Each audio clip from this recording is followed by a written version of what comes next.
amin'ny fitiavanao. Misaotra tompony amin'ny fahalehibiazanao. Misaotra Jesosy fa ianao neny namindra fo tamiko matoa velona tahaka an'izao hoe. Misaotra Tompo fa mbola mivatsianao teny foana ny fiainako. Misaotra Jesosy ny amfanainao masina izay mbola nirahanao mpitaridalana ny tsirairay avy. Misaotra Jesosy fa Andriamanitra tena tia tokoa ianao.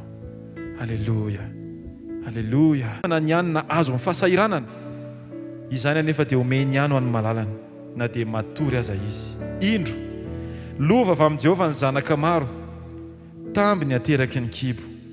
Tahaka ny zanatsipika eo an-tanan'ny mahery, ny zanaky ny fahatanorana. Sambatra izay mameno ny tranony zanatsipikany amin'ny reny. Tsy homenatra ireny raha mifamaly amin'ny fahavalo eo am-bavahady. Amen. Ny ten'Andriamanitra dia milaza fa ninona ezaka mety ataontsika tsirairay avy tsy afaka ny hitahiry.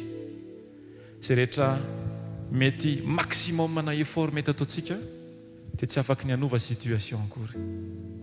Fa androany dia aoka fotoana anankiray indray ahafahantsika mampitombo ny fankatoavantsika n'Andriamanitra, fanehoantsika ny finoantsika n'Andriamanitra, ny amin'izay rehetra tiana atao, ny amin'izay rehetra efa miprograme, ny amin'izay rehetra efa nalaminy, ny amin'izay rehetra efa nisoratsika tsirairay avy. Ndao tsika hivavaka androany mba ahafahantsika miomana ao amin'ny tontolon'ny fanahy, ny amin'ny azakatsika ny fitondran'Andriamanitra. Ndao tsika tsy hivavaka mba hanova situation, fa ndao tsika hivavaka mba hanovanao azaka ny fitondran'Andriamanitra. Amen.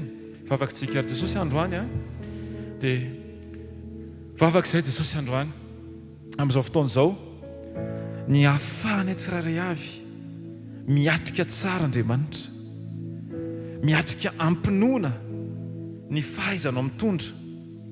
Aoka izay Andriamanitra tsy hametraka ao anatin'ny sainay ny eritreritra sy ny zavatra tokony ho atao mba ahafahana ho tafavoaka, fa aoka izay Andriamanitra hitodika any aminao fotsiny. Na tsy fantatray ara ny zavatra tokony atao, rehefa fantatray ianao dia ampy izay Andriamanitra. Rehefa fantatray ny zavatra, ny fahalehibiazanao Andriamanitra sy ny fahatsaranao, dia ampy hanova ny zavatra rehetra izany. Dia androany Jesosy miondrika izahay, manaiky izay Andriamanitra ny amin'ny fitondranao. Tsy misy tsara mihoatra noho ny fitondranao, tsy misy mendrika mihoatra noho ny fitarihanao, tsy misy avo mihoatra noho ianao Andriamanitra, ary tsy misy mendrika ny fiankofana akoatranao Jesosy. Fa tsara ianao, magaga tsara ianao, tsisy mitovy aminao, tsisy toanao. Tsara ianao, magaga tsara ianao, tsisy mitovy aminao, tsisy toanao, tsisy toa.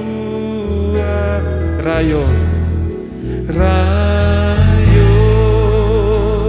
mendrika ny idery anao Jesosy, mendrika ny fiderahany anao Jesosy, ianao le mendrika indrindra. Alleluia. Mendrika ny idera sy ny ajanao, asandratray ny tanàna, baovonaitrao, mendrika ny idera sy ny ajanao, asandratray ny tanàna, asandratray ny tanàna.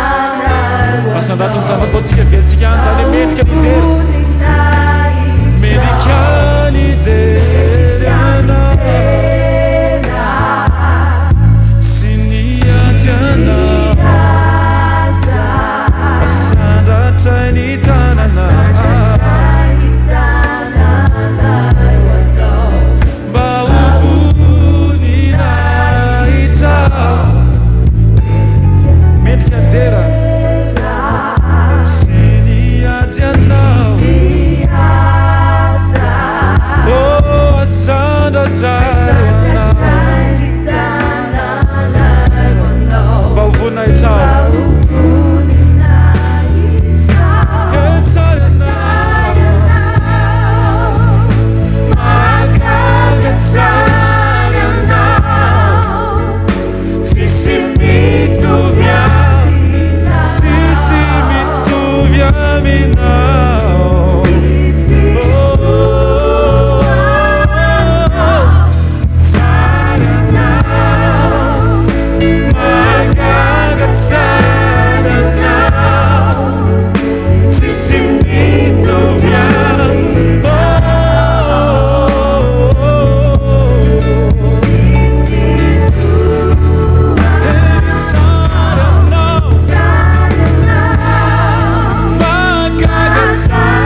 voalahatra aminao ary anao le mendrika ny fiderana tsara indrindra avy aty amin'ny vavana tsara fa tsara ianao Andriamanitra mendrika ny fiderana ianao ary lohalika rehetra Andriamanitra dia andohalika eo anatrehanao fa tsara loatra anao Jesosy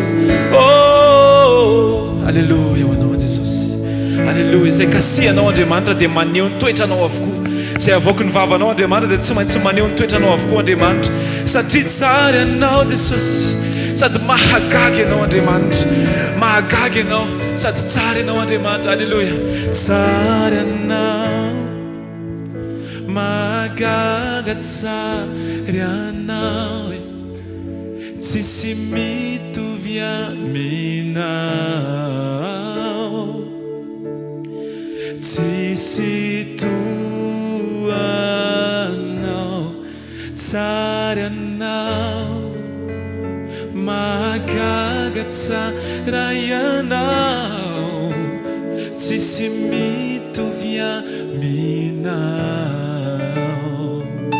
alleluia tsisy toantsika rehetra eraky zany iran'izany hoe tsara ianao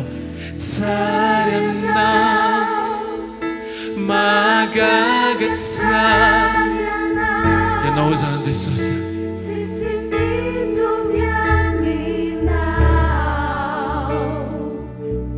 tsisy toanao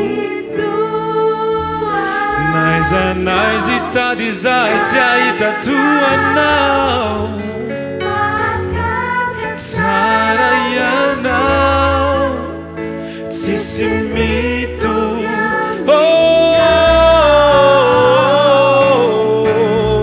tsisy toanao tsara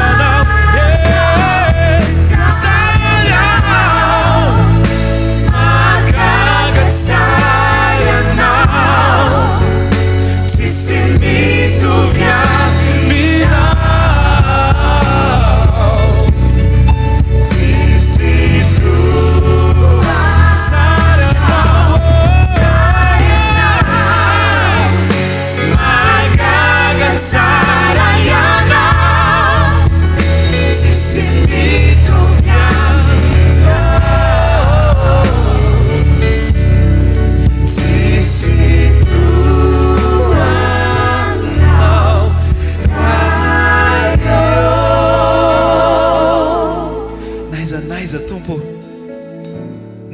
naiza Jesosy tsy misy tahaka anao faly be ny fonay Andriamanitra satria eto ianao miaraka aminay ianao Andriamanitra misaotra Jesosy fa ianao dia Andriamanitra tsy mba manadino anay tsiraray avy fa isan'andro ianao dia mifona ho anay Andriamanitra matsiaro anay ambavaka ianao Jesosy fanay masina fenoy ny tsirairay tosokafatsika ny fotsika indray androany amin'izao fotoana izao dia teneny mihitsy hoe fanay masina fenoya fanay masina fenoya androany fanay masina miasay ianao misitraponao ny fiainako fanay masina androany ataovy amiko araka izay programanao izay tianao fanay masina ianao no ilainay eny ianao no ilainay Jesosy ny fanahinao no ilainay Saint-Esprit descend sur nous descend sur nous consolateur ami à nouveau touche nos vies Saint-Esprit descend sur nous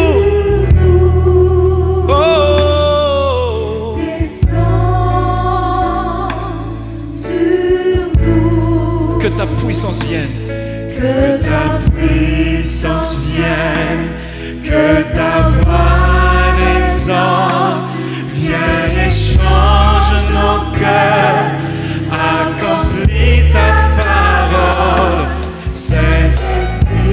Saint-Esprit oh, descends sur nous ataontsika te gasy re zany fanahy masinao alleloia fanahy masinao avy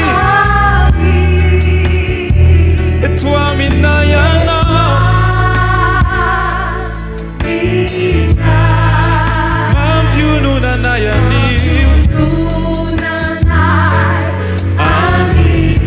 kasindray ny fiainanay kasindray ny fiainanay fanahy masinao fanahy masinao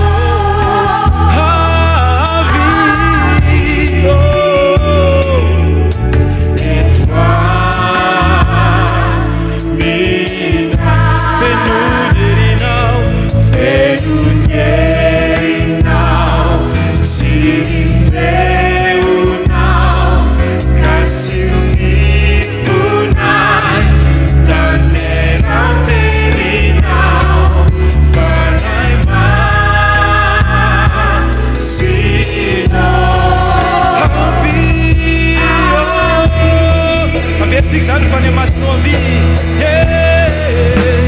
fanahy masinao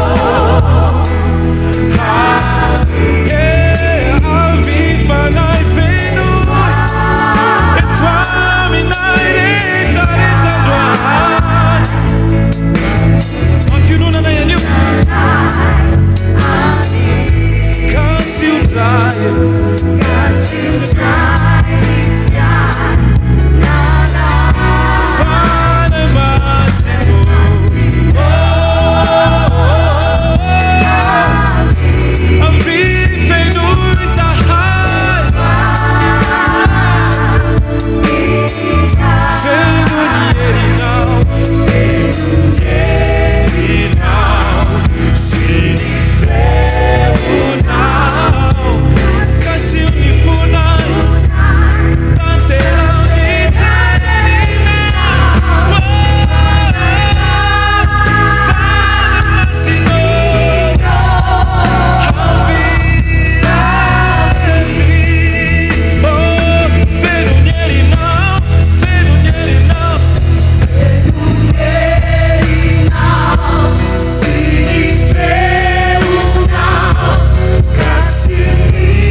fanahy masinao mameno anay rehetra fanahy masinao mameno anay rehetra tsika rehetra fanahy masinao mameno anay rehetra erytsika any fanahy masinao mameno anay rehetra fanahy masinao mameno anay rehetra fanahy masinao mameno anay rehetra tsika rehetra ato anatin'ny hevitra mihitsy araka iran'izany fanahy masinao mameno anay rehetra fanahy masinao mameno anay rehetra fanahy masinao mameno anay mameno anay rehetra mameno anay mameno mameno anay rehetra andehantsika hitondra tena androany sady tsika misy tantara zay ao anatiny ao amin'ny boky mpanjaka ao mpanjaka faharoa zay toko fahefatra dia le raha matory efa nanatona tamin'le mpaminany dia ny instruction tenen'le mpaminany hoe tedavy daholo zay fitoerana na vilany na endrika zavatra hitanao dia enta ao an-trano dia ararao arakaraky nisany vilany hitany zany hoe ny récipient hitany no quantité na zavatra azony alleloia dia andehantsika androany tsy ametra ny zavatra tiany fanay masina ao arotsaka amintsika tsirary avy arakaraky ny abean'ny fonao misokatra fa zao arakaraky ny fisokafan'ny fonao no afahanao mandray mihoatra. Raha ohatra ka hoe misy fanasana anankiray dia asena mitondra fitaovana ataoko hoe asiana ranontsika tsirary avy. Za mino fa misy hitondra benoir eo fa ao anatin'ny benoir iny nibetsaka indrindra.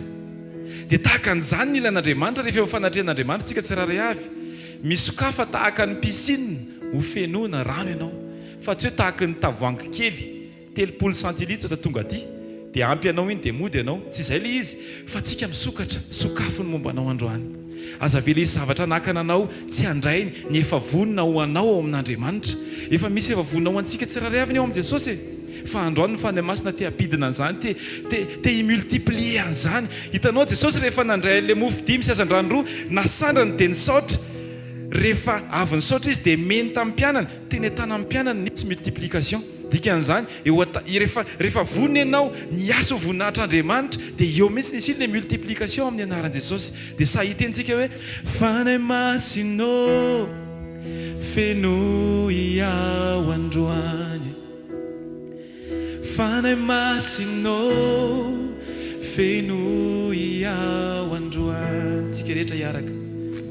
Fanay masinao feno iaho androany, fanay masinao feno. Dia zao arakaraky ny abeany etaetanao ny amafonfonao samy teny hoe fanay masinao. Ataontsika mafy feno iaho androany, fanay masinao, fanay masinao feno iaho androany, fanay masinao feno iaho androany. Yes, fanay masinao feno iaho. Yes, feno iaho androany, fanay masinao feno iaho androany, fanay masinao feno iaho androany. Yeah,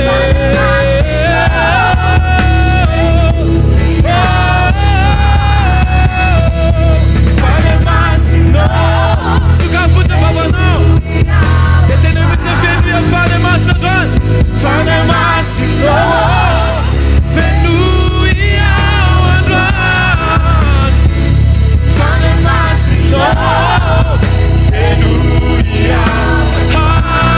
Halleluja. Avelatsika dia mozika ataontsika iaraky hivavaka amin'izao fotoana izao sanatony tananao taoka ny vavanao hipololota vavaka amin'izao fotoana izao. Fanay masina feno ianao, fanay masina milanao, ny fiainako milanao fanay masina.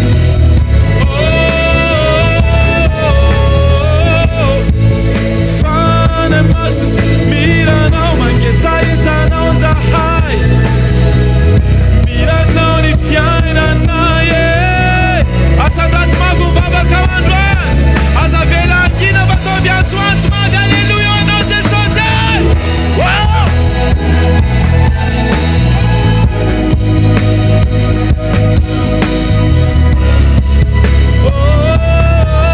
Fanay masinao, fanay masinao feno iaho androany, fanay masinao feno iaho androany, fanay masinao feno iaho androany. Yeah, feno iaho androany. Tena milanao tontolo mpianako, tsy maefa ninonao raha tsy eo ianao, fa ny herinao reriany no mba mampatanjakay. Raha mandresy aho dia ianao tena milanao tena milanao tontolo mpiaina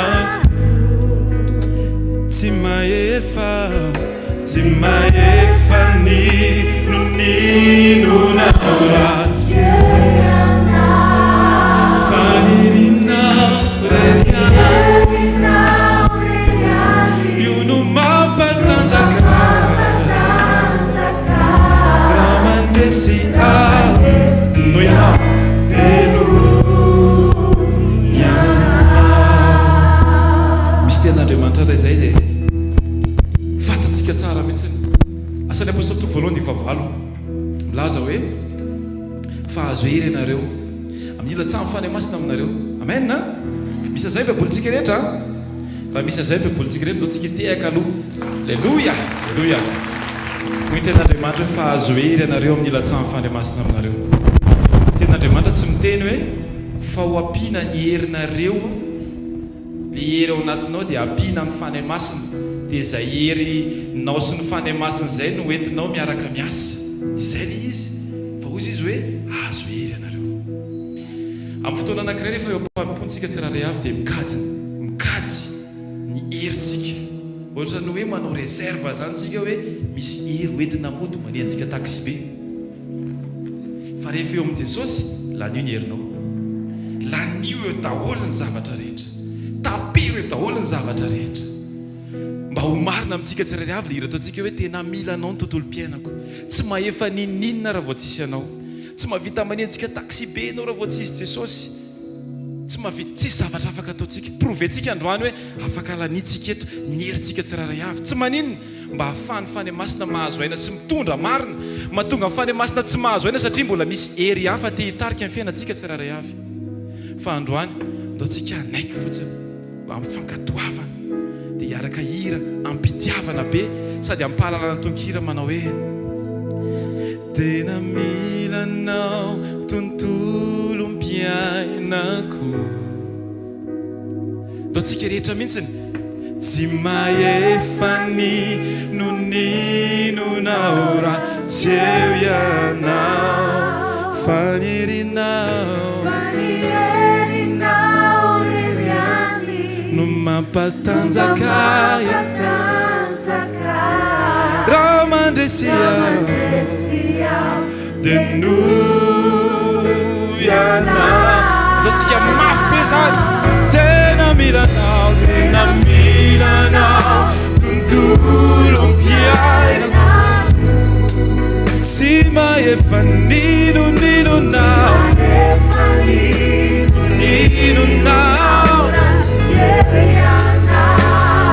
fanirinao reriany raha mandresy aho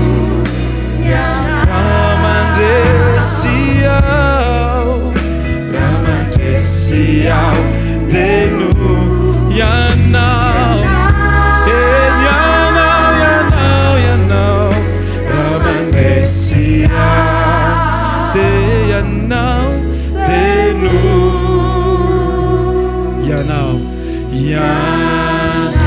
isan'andro tompo milanao isan'ora tompo milanao isa minitra isa sekondra tompo milanao ambarao amin'ny alalan'ny firanao fiankinanao amin'i Jesosy androany isan'andro tompo za Jesosy tsy ho be ampopotsony a Jesosy fa ambarako eto fa zaho mihitsy présent mihitsy amilanao zaho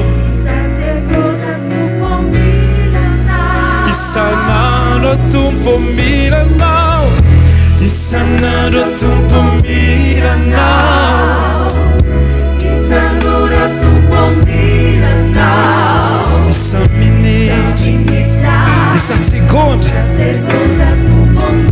oh isan'andro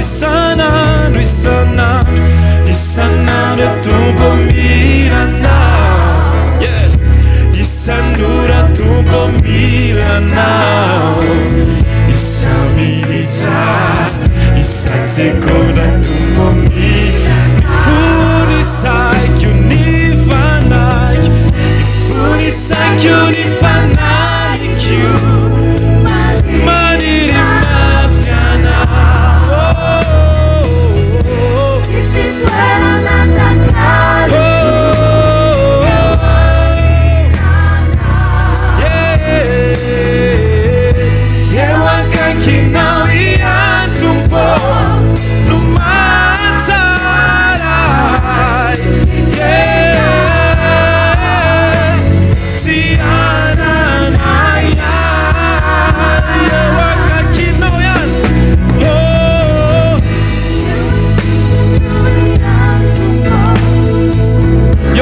misy azy Jesosy a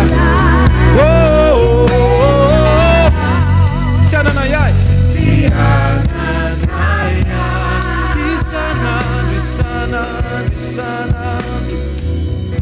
isanandro atompo mila zao Jesosy zao Jesosy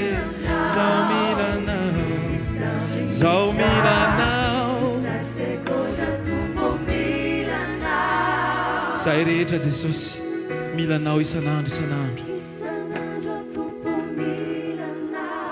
isanoro isanandro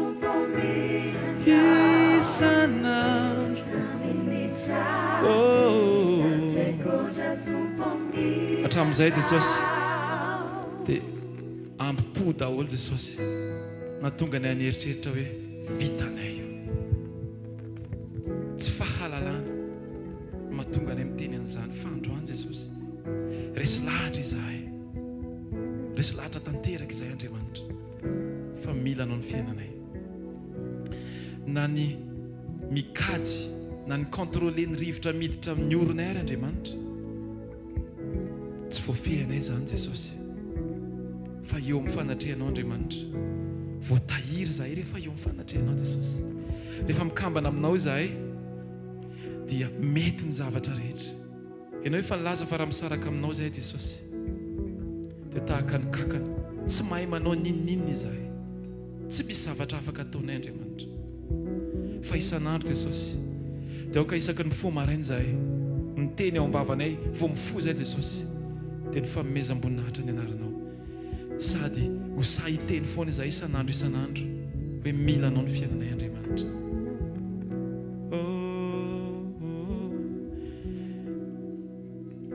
isanandro atompo milanao isanora atompo milanao isa-minitra isa-tsekondra atompo milanao atao tsika hiteka mafy be ho an'i Jesosy alleluia atao tsika hivavaka ray makasitraka izay amin'ny anaran'i Jesosy misaotra fa privilège ho anay indray ny eo amin'ny fanatrehanao misaotra satria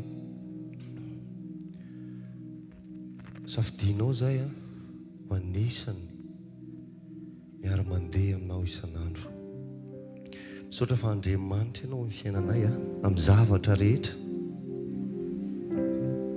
makasitraka izay ny amin'ny fahasoavana sy ny famindraponao mety mieritreritra zay hoe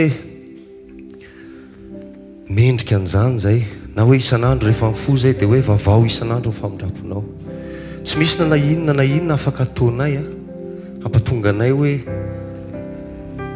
azo ny famindramponao na azo ny fahasoavanao fa nefa omenao anay maimpo-na le izy androany dia tiakasitraka izay makasitraka izay ny amin'ny zavatra rehetra Andriamanitra ianao amin'ny fiainanay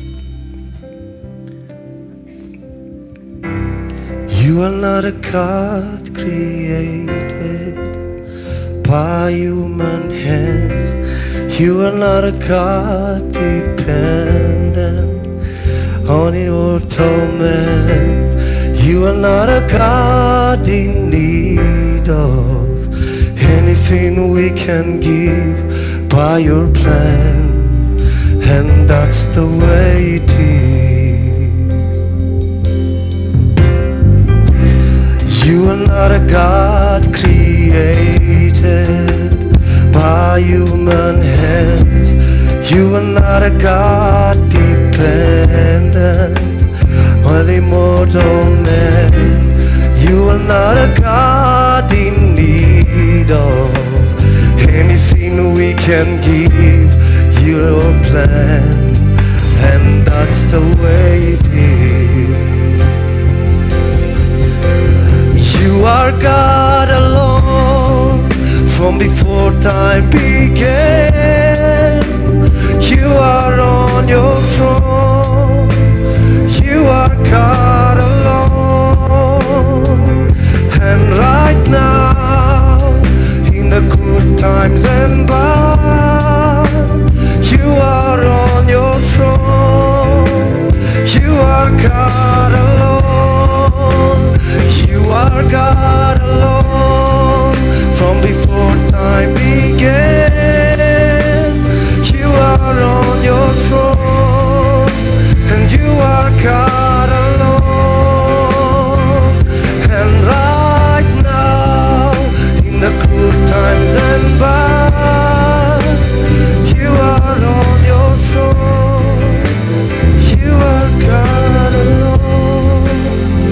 Tsika miteny gasy.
Tsy miovy ianao amin'ny zavatra rehetra nataonao, tsy miovy ianao amin'ny fiainanay, tsy miovy ianao lazain'ny Hébreu hoe tsy miova omaly anio ary mandrakizay. Tsy miovy ianao, mitoetra mandeha ianao amin'izay tianao.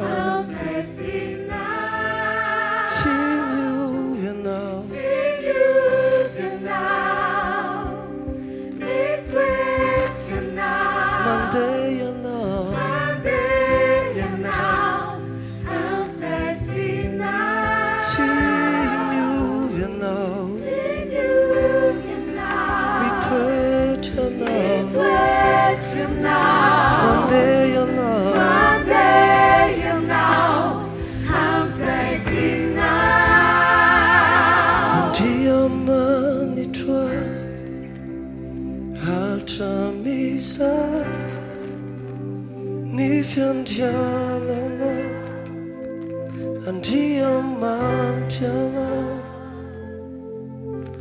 ary anio ninonao hitanay ny fiandrianana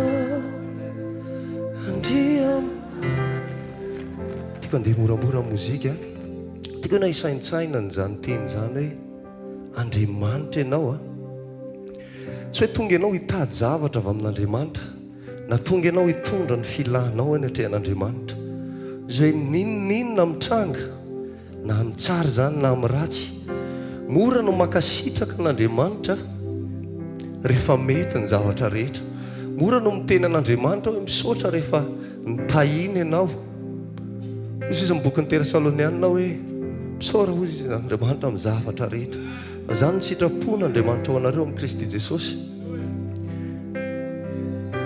Nisy fotoana talohan'ny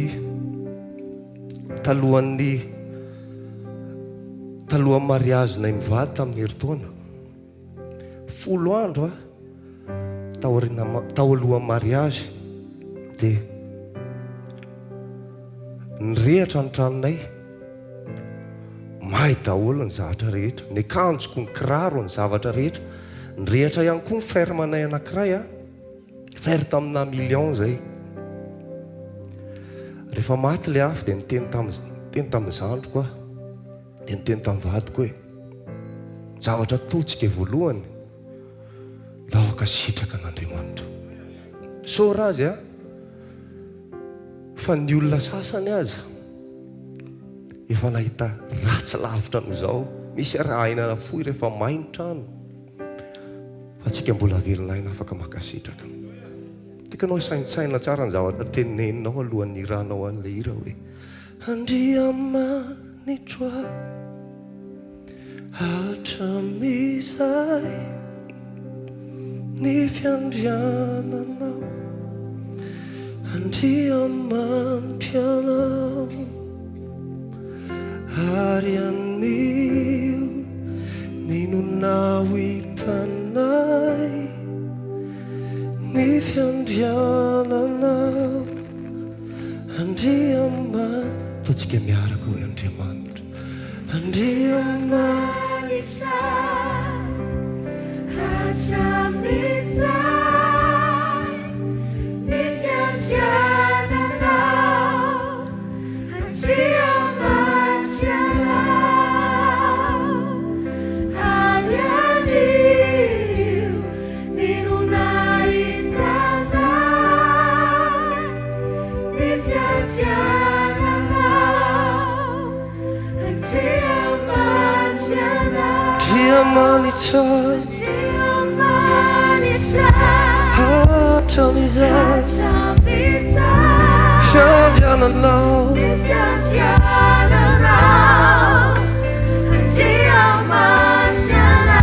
ary anio ninonao hitanay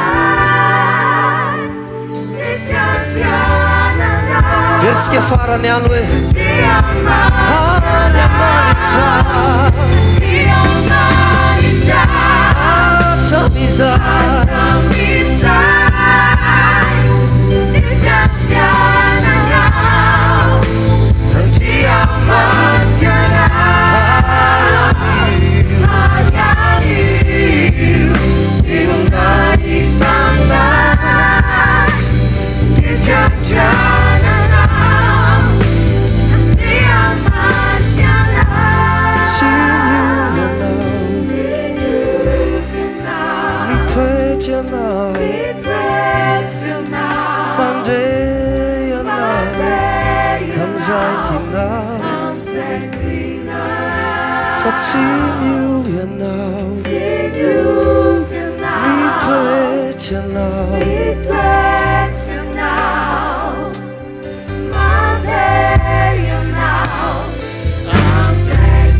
Alléluia, alléluia.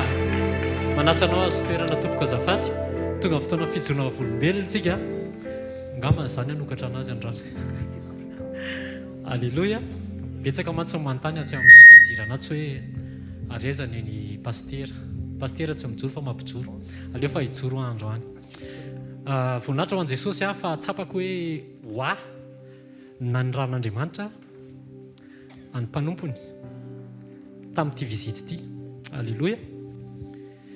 Tao anatin'ny teny tamin'ny latsinainy sy talata dia tena hoe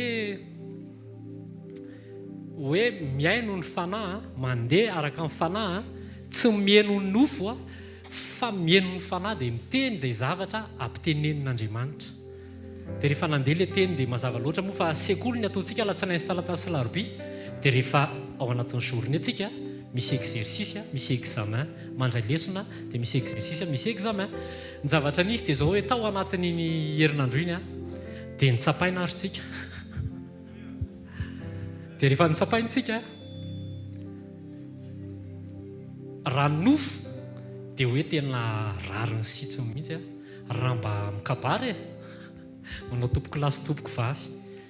Fa rehefa nieno ny feo an'ny tompo nieno ny feo amin'ny fanamasina dia nitadidy an'le teny hoe inona moa le teny, inona moa le teny.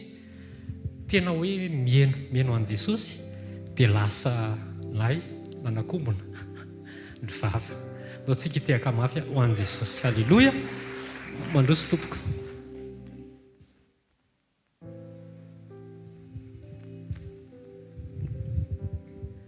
Ho an'Andriamanitra irery ihany ny voninahitra no hijoroako vavolombelona eto androany hariva noho ny fanasitranana izay nataony tamiko. Izaho izany nandritry ny roa taona mahery teo dia tia lohalika ankavanana ity izany tena naharary, manaintaina be sady mivonto. Dia tsy mba afaka miforotra mihitsy raha vao miforotra ohatr'izay izany izy dia manaintaina mitsakotsako be. Dia misy moa ny olona miteny anahy hoe goto io fa hoentaony amin'ny dokotera. Dia izaho nefa aloha izany tena tsy mazoto ilay makany amin'ny dokotera. Dia misy indray manao hoe mitsoka mandro io fa asio baume. Dia asioko an'io karazana baume rehetrarehetra io fa tsisy fanafany ihany. Fa voninahitra ho an'Andriamanitra fa tamin'iny janvier iny rehefa nitory teny teto pasteur dia nisy teny latsaka hoe fifoazana mivavaka amin'ny alina ozy izy dia fanovozan-kery. Dia tena niraisiko tato anatiko izay teny izay nilatsaka ho anahy mihitsy dia tena nanana etaeta lalina mihitsy tena hifoaza amin'ny alina Jesosy. Dia tena ny androtriny ihany izany ny alina iny dia tena taitra dia mifoa. Zavatra tena nagaga anahy vao mifoa dia tonga dia nandohalika. Nefa io lohalika izany tena tsy afaka miforotra hoe mandohalika izany mihitsy. Tena mafy tamiko mihitsy ary izany hoe rehefa mivavaka dia tsy mba afaka mandohalika fa dia mipetraka na mijoro. Dia tena tamin'io fotoana io izany tena tonga dia nandohalika. Dia teo izany tsy haiko hoe adiny iray mahery teo izany mivavaka.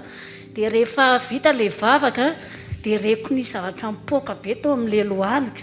Dia nietsehako izany ilay izy dia jereko tsisy fanaintainana intsony. Dia voninahitra ho an'i Jesosy fa mandrak'andro any izany dia sitrana tsara ny lohalika. Na adiny firy aza izany izao mandohalika na adiny firy dia tsy marary intsony dia ho an'Andriamanitra irery ihany ny voninahitra. Mitehafa mafy ho an' Jesosy ianao, mitehafa mafy ho an' Jesosy. Halleluia. Firy mifaly aloha fa miasa foana Andriamanitra mahatonga ny vavolombelona dia ho fampatsiahivana antsika fa velona Jesosy. Amen.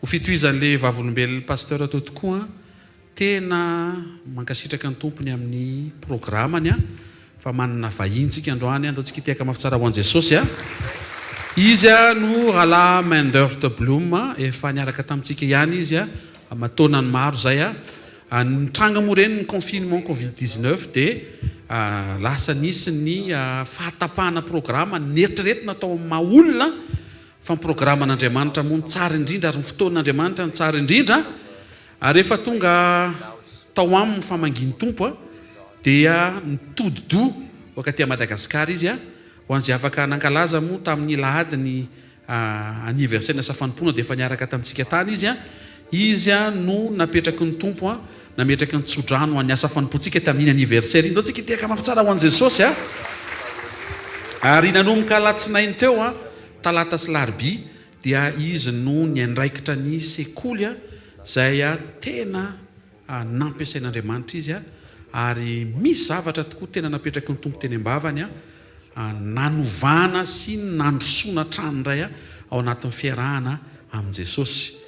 Androany sarapitso mbola miaraka amintsika eto izy ary hatramin'ny semaine ambony tiako ianao tena hiprofite ny fatongavany sy ny fandalovany amin'ny fampiasan'Andriamanitra azy eto anivontsika. Amen. Tompoko faly zay miaraka aminao androany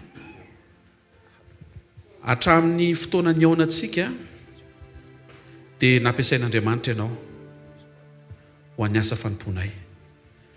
Mbola faly zay amin'izao 2022 zao raha mbola ho tafaradalanytsika ary mametraka fahamarinany ambavanao Andriamanitra zay inonay fa ho fitahina ho amin'ny fianakaviana indray androany. Dia tsy hoe tonga soa fa vahiny ianao, tsy zay fa tonga soa atao trano ianao. Amen. Anaja me voninahitra ny tompontsika manasanao hitsangana dia avy hatrany dia handray an'ny rahalahy Myndert sy rahalahy hvkl zay nao traduction ao anatin'ny tehaka feno fifaliana sy orakoraka be ho voninahitro ny tompo fa fivoriana voatantsika androany satria nomen'Andriamanitra sy nanran'Andriamanitra mpanompo. Tehaka mafisika ho an'i Jesosy e!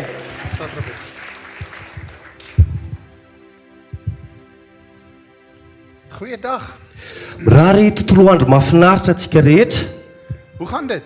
Salama tsara daholo ve? This is my language. I'm actually Afrikaans. Zany fomba fiteniny amin'ny teny Afrikaans. Ek is bly om hier te wees. Tena faly be tonga eto androany. Mi Petrika. Afaka mahazo toerana tompoko. Mes Sotrabetsika.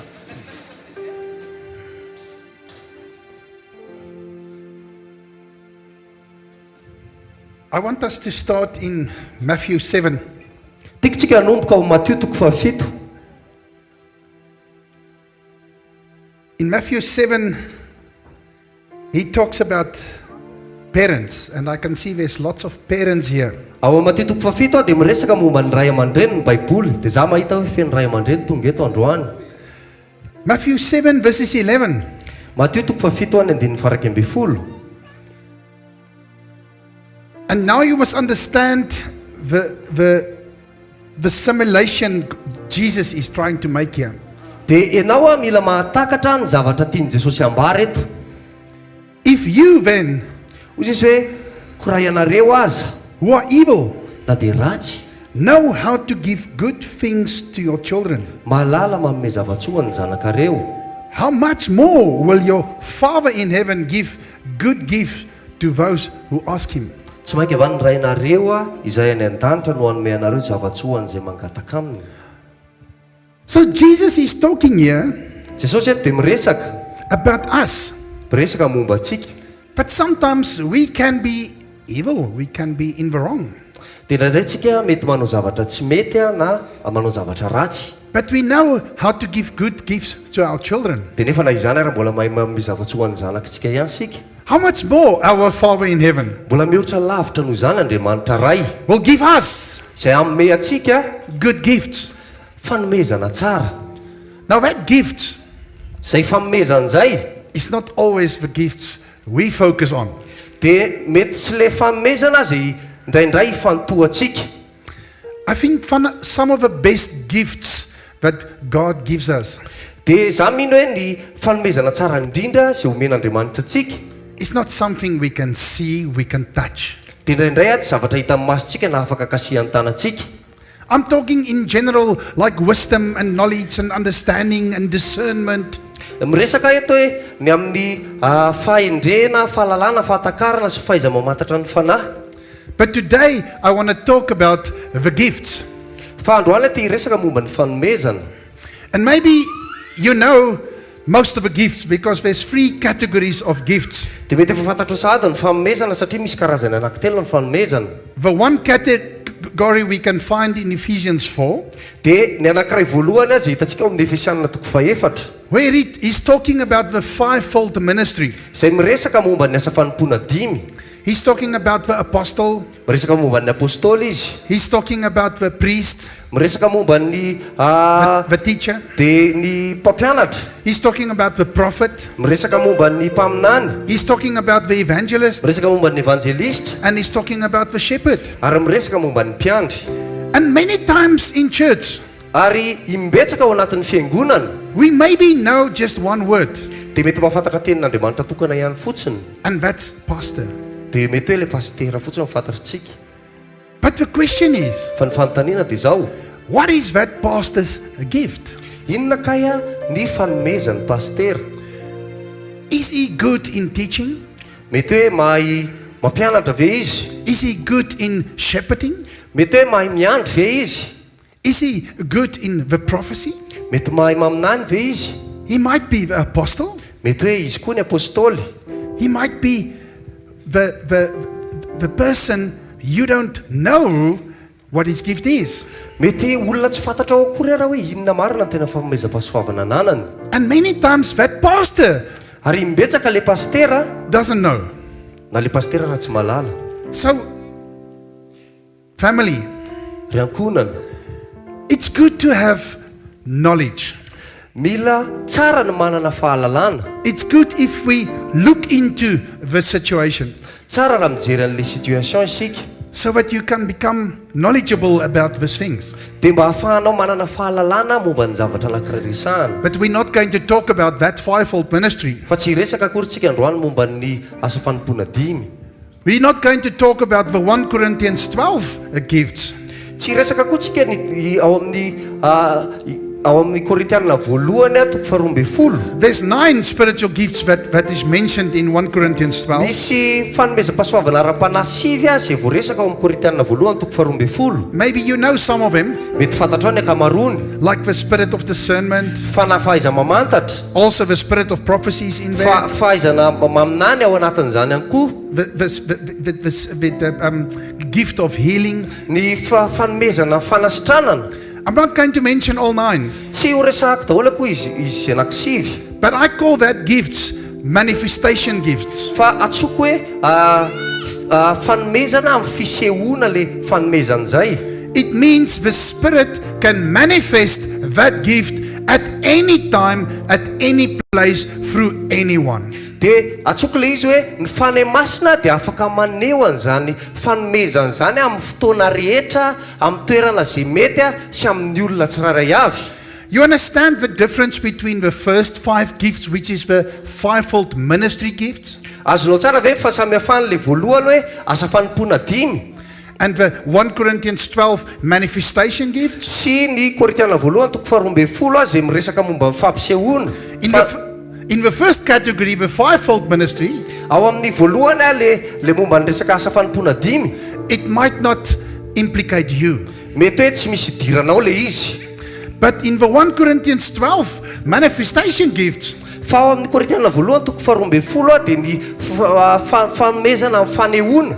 it can be any one of us, Dia tsirairay avy amintsika mety afaka mandray an'izany, even all of us, na itsika rehetra mihitsy aza, when it's needed by the Spirit. rehefa ilain'ny fanahy le izy.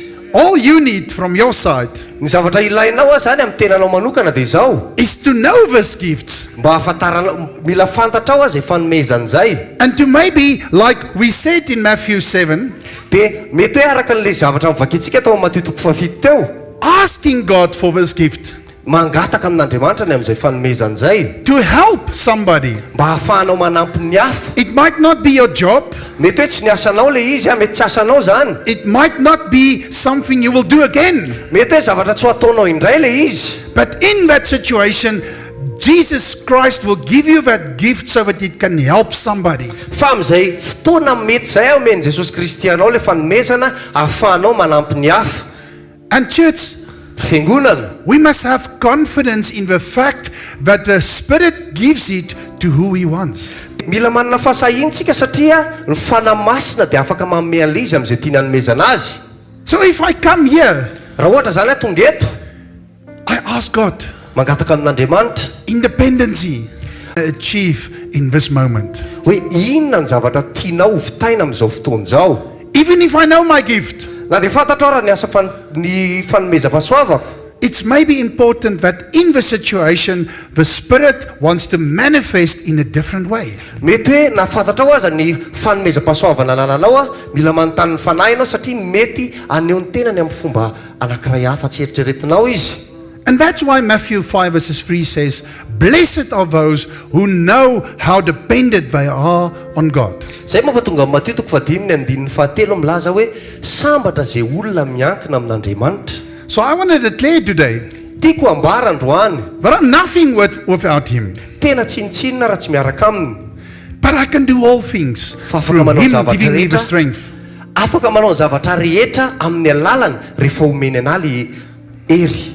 You know that Philippians 4:13? Fantatritsika izay tenaandriamanitra zay Filipiana 4:7. I can do all things through Christ giving me the strength. Afaka manao ny zavatra rehetra amin'ny alalan'i Kristy izay mampahery ahy. So I want to use an example. Te handray ohatra anankiray aho. He's talking about the parents and the children. Eto ny Baiboly dia miresaka momba ny ray aman-dreny sy ny ankizy. If a child goes to somebody, Raha ohatra hoe misy ankizy anankiray zao mandeha manantona olona ray, telling him, listen, I want you to take that water bottle and bring it here. dia miteny amin'ilay zaza hoe andany ianao a maka ny rano ry a dia ho eto aty amiko le izy. There's a chance that person will look at that child and say, what? Dia iteny mety hoe le olon-dehibe resy jeran'le zazakely dia ohatry inona? You giving me a command, you are a boy. Ianao ndray nibaikobaiko anany efa ianao zazakely bitika kely io. But if that same child Fa raha ohatra io zaza io ihany a, is Brother Zau's son, raha ohatra hoe zanakalahan'ny Ralajao, and he goes to Michael, dia makaty amiko izy saying, Michael, hoe Mikael, my father asked you to take that bottle and bring it here. dia niteny hoe Michael andala ny dadako nanontany teny anao hoe tenenina hoy ianao aka an'le tavoahangy dia mba ho eto aty aminy. Michael will go and do it. Dia za lasa ho avy aka an'le izy. It's the same situation. Dia mitovy amin'izay zavatra izay ihany, It's the same command, baiko ohatran'izay ihany, but the different result. fa ny vokatra samihafa. The first one Ny voalohany is coming in his own name. dia le zaza lasa tonga tamin'ny anarany fotsiny. The second situation Le faharoa is coming in his father's name. tena nantony izy a dia niaraka tamin'ny anarany rainy. That's why we have a Philippians 2 verses 10 that says, in the name of Jesus Christ. Ao amin'ny Filipiana 4:10 dia milaza hoe amin'ny anaran'i Jesosy Everything in heaven, ny zavatra rehetra ny an-dava. boy come to him, Raha ohatra hoe misy ankizy lahy tsy fantatra zao tonga eny aminy asking him for something. dia mangataka zavatra any aminy, He might consider doing it, mety hoe eritreritra izy ny anao an'le izy. but he's going to ask a lot of questions. Why are you asking me this, boy? Dia fa mety ametraka fanontaniana fa maninona kay zany anontanianao. But if his own boy comes to him, Fa raha ohatra hoe ny zanany lahy tonga any aminy asking him the same question, mametraka an'le fanontaniana mitovy ihany, he reacts immediately to help his boy. dia eo ny eo ihany izy a dia manampy an'le zanany lahy. You understand what I'm trying to say? Azonao ve ny zavatra tiako ambary? We should have a very personal relationship with our Father. Mila manana fifandraisana akaiky miaraka amin'ny raintsika isika. And today, family in Christ, Ary androany a ry ankonana ao amin'ny Kristy. I want to say something very bold. Dia teteny zavatra aminao a ampasahina. I don't think God, Za tsy mieritreritra hoe Andriamanitra. the Father in heaven, we read about now in Matthew 7. Le Andriamanitra ray izay any an-danitra izay resahatsy izay nivakintsika tao Matteo 7 teo. When you come before Him, Hoe rehefa tonga eo anatrehany ianao a, you've got a relationship with Him. dia manana fifandraisana aminy. You know He's your Father. Ianao mafantatra hoe izy ny rainao. He knows you're His son. Izy koa mafantatra hoe zanany ianao. And you come to Him Dia ianao tonga any aminy asking Him, dia mangataka aminy I need to help somebody. hoe ray a mba mila manampolona, And I need your wisdom. tena mila ny fahendrena avy aminao a, I need your knowledge and understanding and insight and discernment. mila fanampiana avy aminao a, mila fatakarana avy aminao a, mila fahalalana avy aminao a, mila fahatsilotsaina avy aminao a. The bold statement I want to make is, Le zavatra tiako tenenina pasahina dia zao, do you really think God will not allow that? dia ianao ve mieritreritra hoe Andriamanitra tsy hamela an'izany hitranga? Who wants to put up his hand saying, no, I don't think God will allow that? Iza no te hanangatanana dia hiteny hoe tsy avelan'Andriamanitra hitranga zany zavatra zany.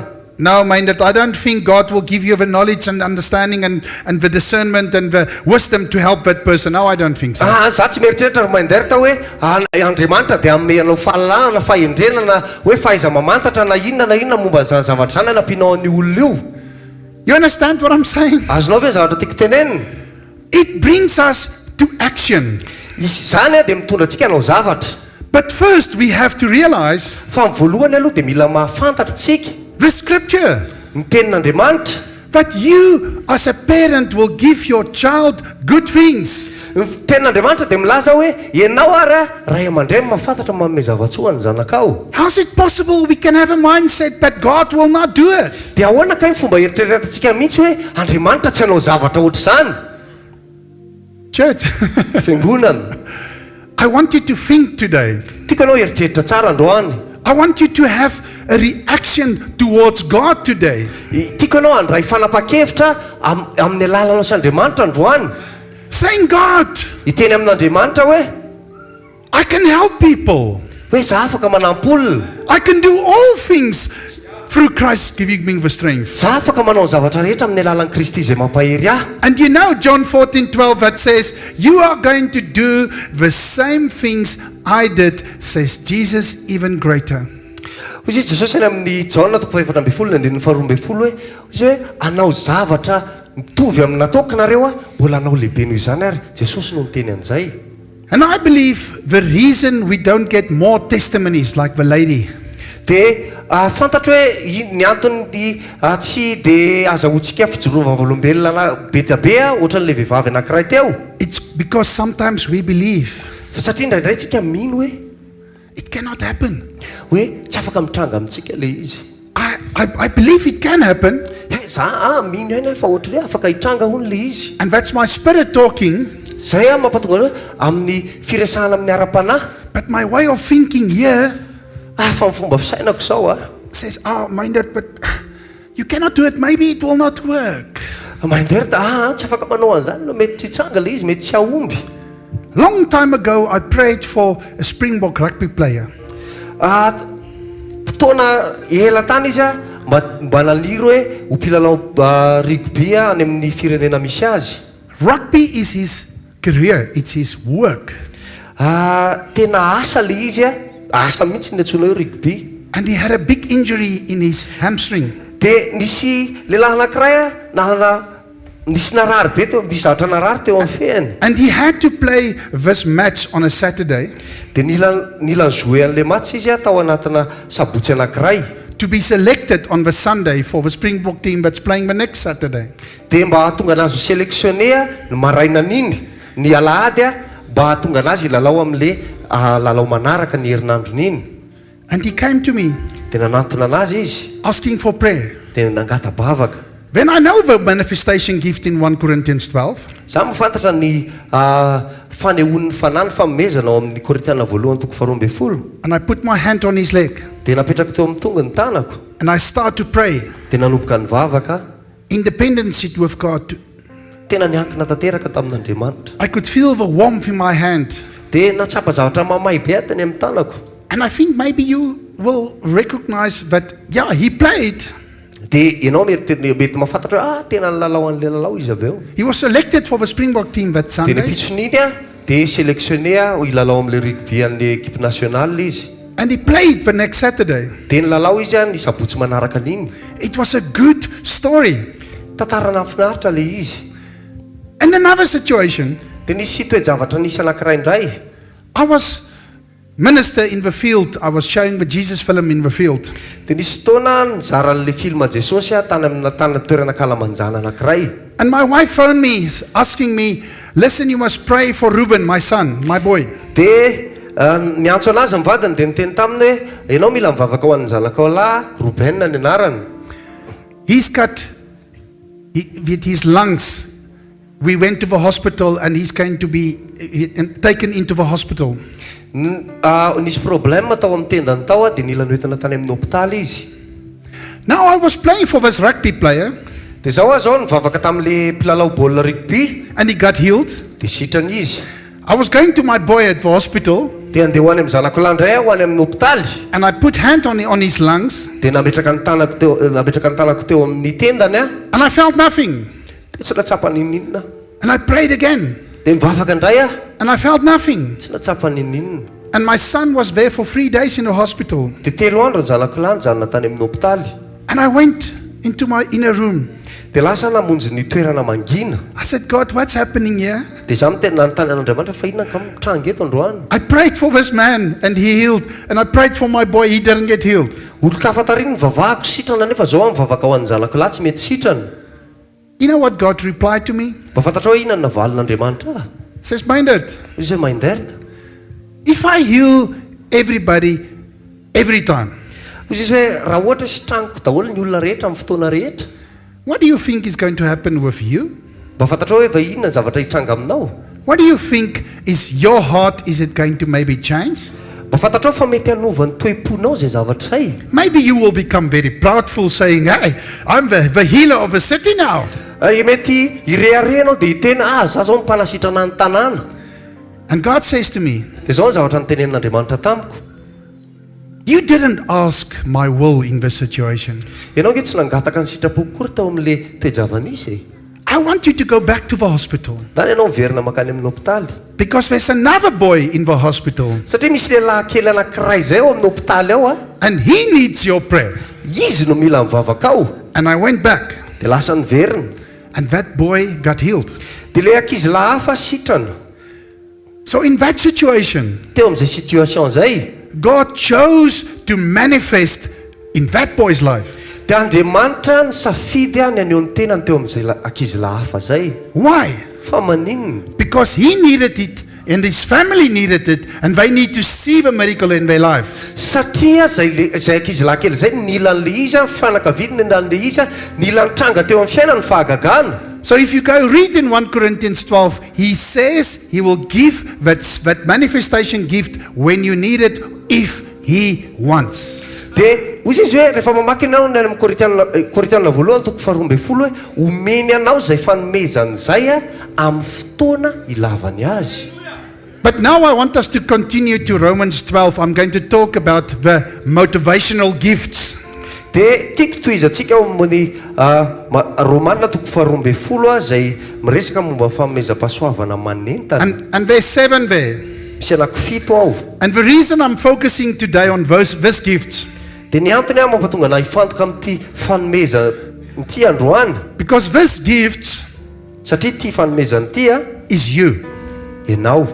All of you have one of these gifts, even 2, even 3. Isika rehetra dia mety manana an'ireo fanomezam-pahasoavan'ireo a, mety ray ny anjaranao, mety roa, mety izy rehetra. You are born with this gift. Teraka niaraka tamin'izay fanomezana izay ianao. It comes naturally for you. Tena naturel ao anao le izy rehefa tonga teo aminao le izy. And if you don't use it, Dia raha tsy ampiasainao a, it's still there. dia mbola ao ihany. You will die with it. Dia miara-maty aminao le izy. That's why I want to focus on the manifestation gifts. Zany mampatonga anahy hifantoka amin'ny le fanomezam-pahasoavana. So let's go to Romans 12. Ao amin'ny Romanina toko 12 ny Romanina toko 12. And we start verses 3 to 5. Dia ny 17 ka hatramin'ny 15. And he says, for by the grace given me, I say to every one of you, do not think of yourself more highly than you ought, but rather think of yourself with sober judgment, in accordance with the measure of faith God has given to you. Just as each of us has one body with many members, and these members do not all have the same function, so is Christ. We who are many from one body, and each member belongs to one to all to the others. Fa noho ny fahasoavana nomena ahy, dia zao no lazaiko amin'ny olona rehetra izay eo aminareo. Aza mihevitra mihoatra noho izay tokony ho heverina, fa mihevera izay onony, araka ny ohatra ny finoana izay nozarain'Andriamanitra ho anareo avy. Fa toy ny ananantsika ny zavatra maro momba ny tena iray, nefa tsy mitovy asa izay rehetra momba ny tena. Dia toy izany koa isika, na dia maro aza, dia tena iray ihany ao amin'i Kristy, ary samy miara-momba ny tena isika rehetra. So he starts with, do not think of yourself more highly than you're supposed to. Izy zao nanomboan'i Paoly azy hoe aza mihevitra ny tenanao a, aza mihevitra zavatra mihoatra ny tokony ho heverina. And love for me, I see that. Ry ankonana, hitako le izy. People become very proudful. Ny olona manomboka mirehare. So when you learn something today, Raha mianatra zavatra ianao androany a, stay humble. dia manetretena. That's what he's trying to say here. Izay ny zavatra tian'i Paoly resahana eto. But he says we are one body, Izy miresaka hoe tena iray ihany sika, like my body, ohatra ny tenako zao. with different members, Misy ratsana maromaro samy manana ny asany. And you might think your feet is the most important. Ianao mety mieritreritra hoe ny tongotrao ny important indrindra. You might think your hands is the most Ianao important. mieritreritra hoe ny tananao ny important indrindra. You might think your heart is the most Ianao important. mieritreritra hoe ny fonao manandanja indrindra. Or even your mind. Na hoe ny sainao. But there's a reason God made you the way He did. Fa misy antony any nampatonga an'Andriamanitra namorona ny vatanao ohatr' zao. And all your members in your body is necessary. Ary ninona zavatra eo amin'ny vatanao dia ilainao le izy. So when we're going to read this gifts, please do not think something is more important than the other. Dia rehefa mamaky an'le verset tsika dia aza mieritreritra hoe misy zavatra hafa important kokoa noho ny hafa. I'm reading verses 6, which is the 7 gifts. Dia amaky ny Romana 12:5. We have different gifts according to the grace given us. If a man's gift is prophesying, let him use as a proportion to his faith. If it is serving, let him serve. If it's teaching, let him teach. If it's encouraging, let him encourage. If it's contributing to the needs of others, let him give generously. If it's leadership, let him govern diligently. If it's showing mercy, let him do it cheerfully. So it's from verses 6 to 10. 6 to 8. Romana 12:5 ka hatramin'ny 9:9. Ary satria samy manana fanomezam-pahasoavana samy hafa isika araka ny fahasoavana izay nomenantsika. Raha faminaniana dia aoka atao araka ny ohatra ny finoana. Raha fanompona amin'ny fiangonana dia aoka ho amin'ny fanompona. Raha mampianatra dia aoka ho amin'ny fampianarana. Raha mananatra dia aoka ho amin'ny fananarana. Izay manome dia aoka ho amin'ny fanotsoram-po. Izay manavaka dia aoka ho amin'ny fahazotoana. Izay mamindra fo dia aoka ho amin'ny fifaliana. And I want to say, all of us Dia tena hoe isika rehetra will have at least one of these, mba farafaratsiny ianao manana anankiray which is prominent, zay tena mitoetra miaraka aminao foana. maybe even sometimes two, Indraindray ary le izy mety anankiroa, maybe even sometimes three, mety anankitelo. but none of us has all of us, Fa tsy misy amintsika rehetra hoe manana izy rehetra. so that we can be codependent on each other. Mba hampatonga antsika hifampiankina amin'ny tsirairay avy. The first one, he says, is prophecy. Ny zavatra voalohany resahany dia hoe ny faminaniana. The second one is to serve. Ny faharoa dia ny fanompona. The third one is to teach. Ny fahatelo dia ny fampianarana. The fourth one is to encourage. Ny fahaefatra dia ny fampahirezana.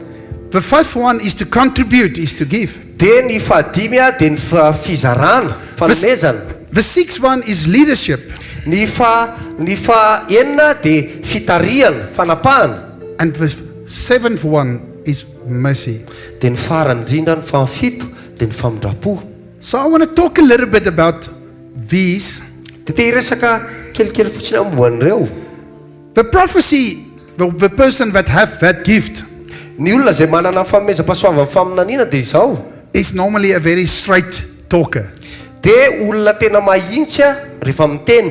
He doesn't go around, he talks to you directly. Tsy hoe lasa izy mitikodina fa miresaka aminao mahintsy. It's a person normally with lots of insight.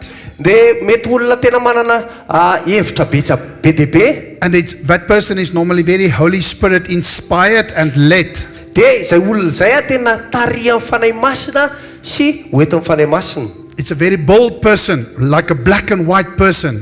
Dia olona tena manana fahasahiana be fa tsy olona hoe sady any amin'ny fotsiny any amin'ny mainty. There's not something in between. It's like either black or white. It's wrong or right. Na ianao fotsy, na ianao mainty, na ianao marina, na ianao diso fa tsisy akory hoe eo anelanelany. And that person is used often to give direction. Dia izay olona izay ampiasaina indraindray manome direction. And that person is sometimes God's spokesperson. Dia indraindray izay olona izay dia olona ampiasain'Andriamanitra amin'ny alalan'ny teny. The second one, to serve, Dia ny faharoa dia ny fanompona. is somebody that wants to help all the time. Dia olona anankiray izay te hanampy foana amin'ny fotoana rehetra. Always wants to assist. Dia ho eo foana izy amin'ny zavatra rehetra. Wants to give a hand physically. Dia hanolotra tanana mihitsy ara-batana. That person is very practical Tena mampiatra ny zavatra ara-batana le olona. and understand things like technology many times. Dia matetika matakatra zavatra momba ny teknôlôjia indraindray. The third one is to teach. Ny fahatelo dia mampianatra. And you must not think this is like to be a a pastor in front of a church. Dia ianao tsy tokony eritreritra hoe rehefa mahay mampianatra ianao dia eritreritra hoe ianao zany ny pasteur ao anatin'ny fiangonana. It's a person that has the natural ability to bring over information.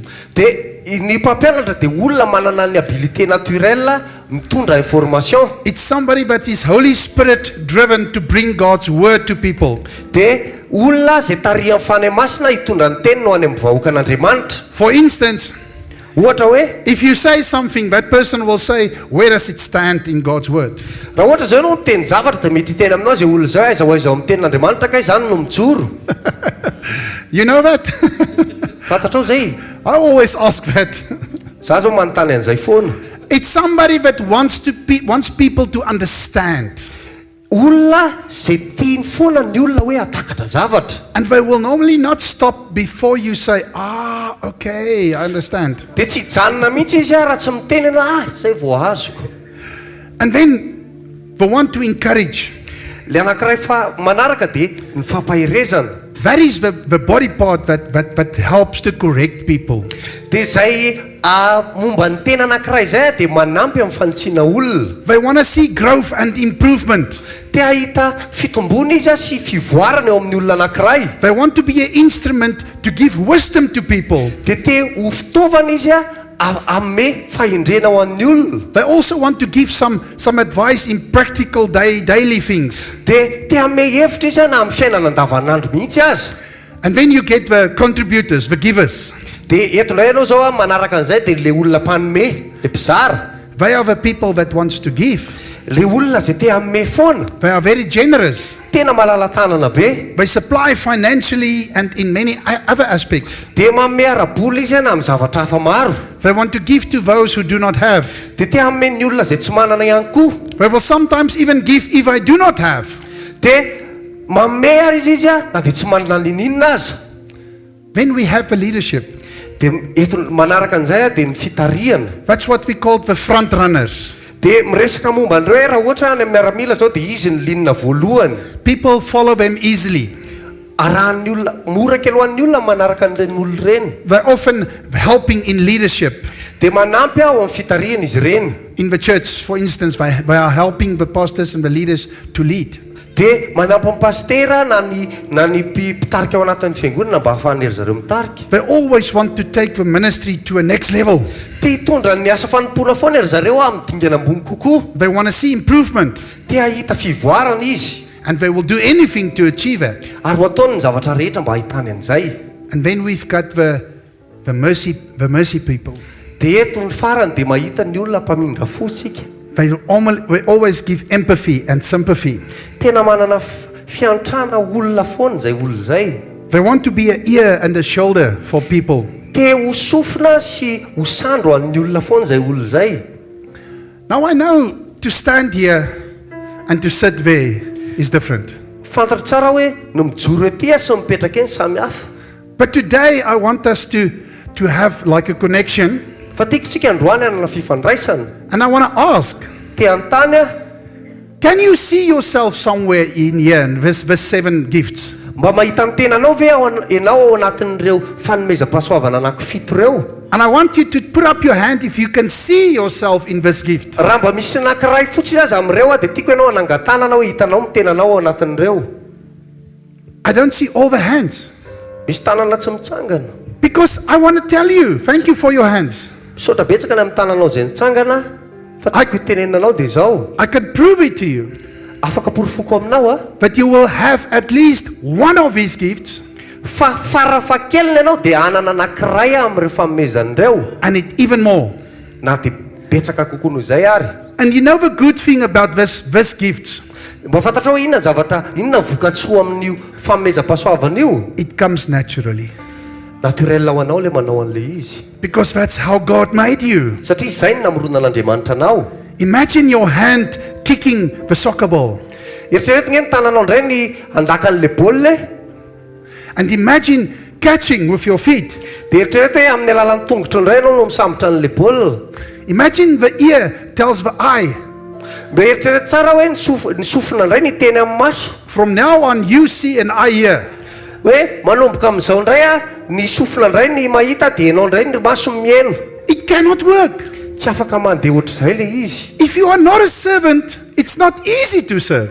Raha ohatra ianao zao hoe tsy ao anatinao fahamezam-pahasoavana manompo a dia tsy mora ho anao mihitsy ny anao an'le izy. If you're not a giver, it's not easy to give. Raha ohatra ianao olona tsy tia manome dia sarotra ho anao mihitsy le manome. Why do I say that? Fa maninona kay no miteny an'izany? Because I want you to make peace with yourself. Satria ianao tiako hanam-piadanana amin'ny tenanao. I've done a course, a one-day course in a place there in Kokstad. Nanao koro anankiray izay nandritra ny ray andro any amin'ny toerana anankiray Kokster.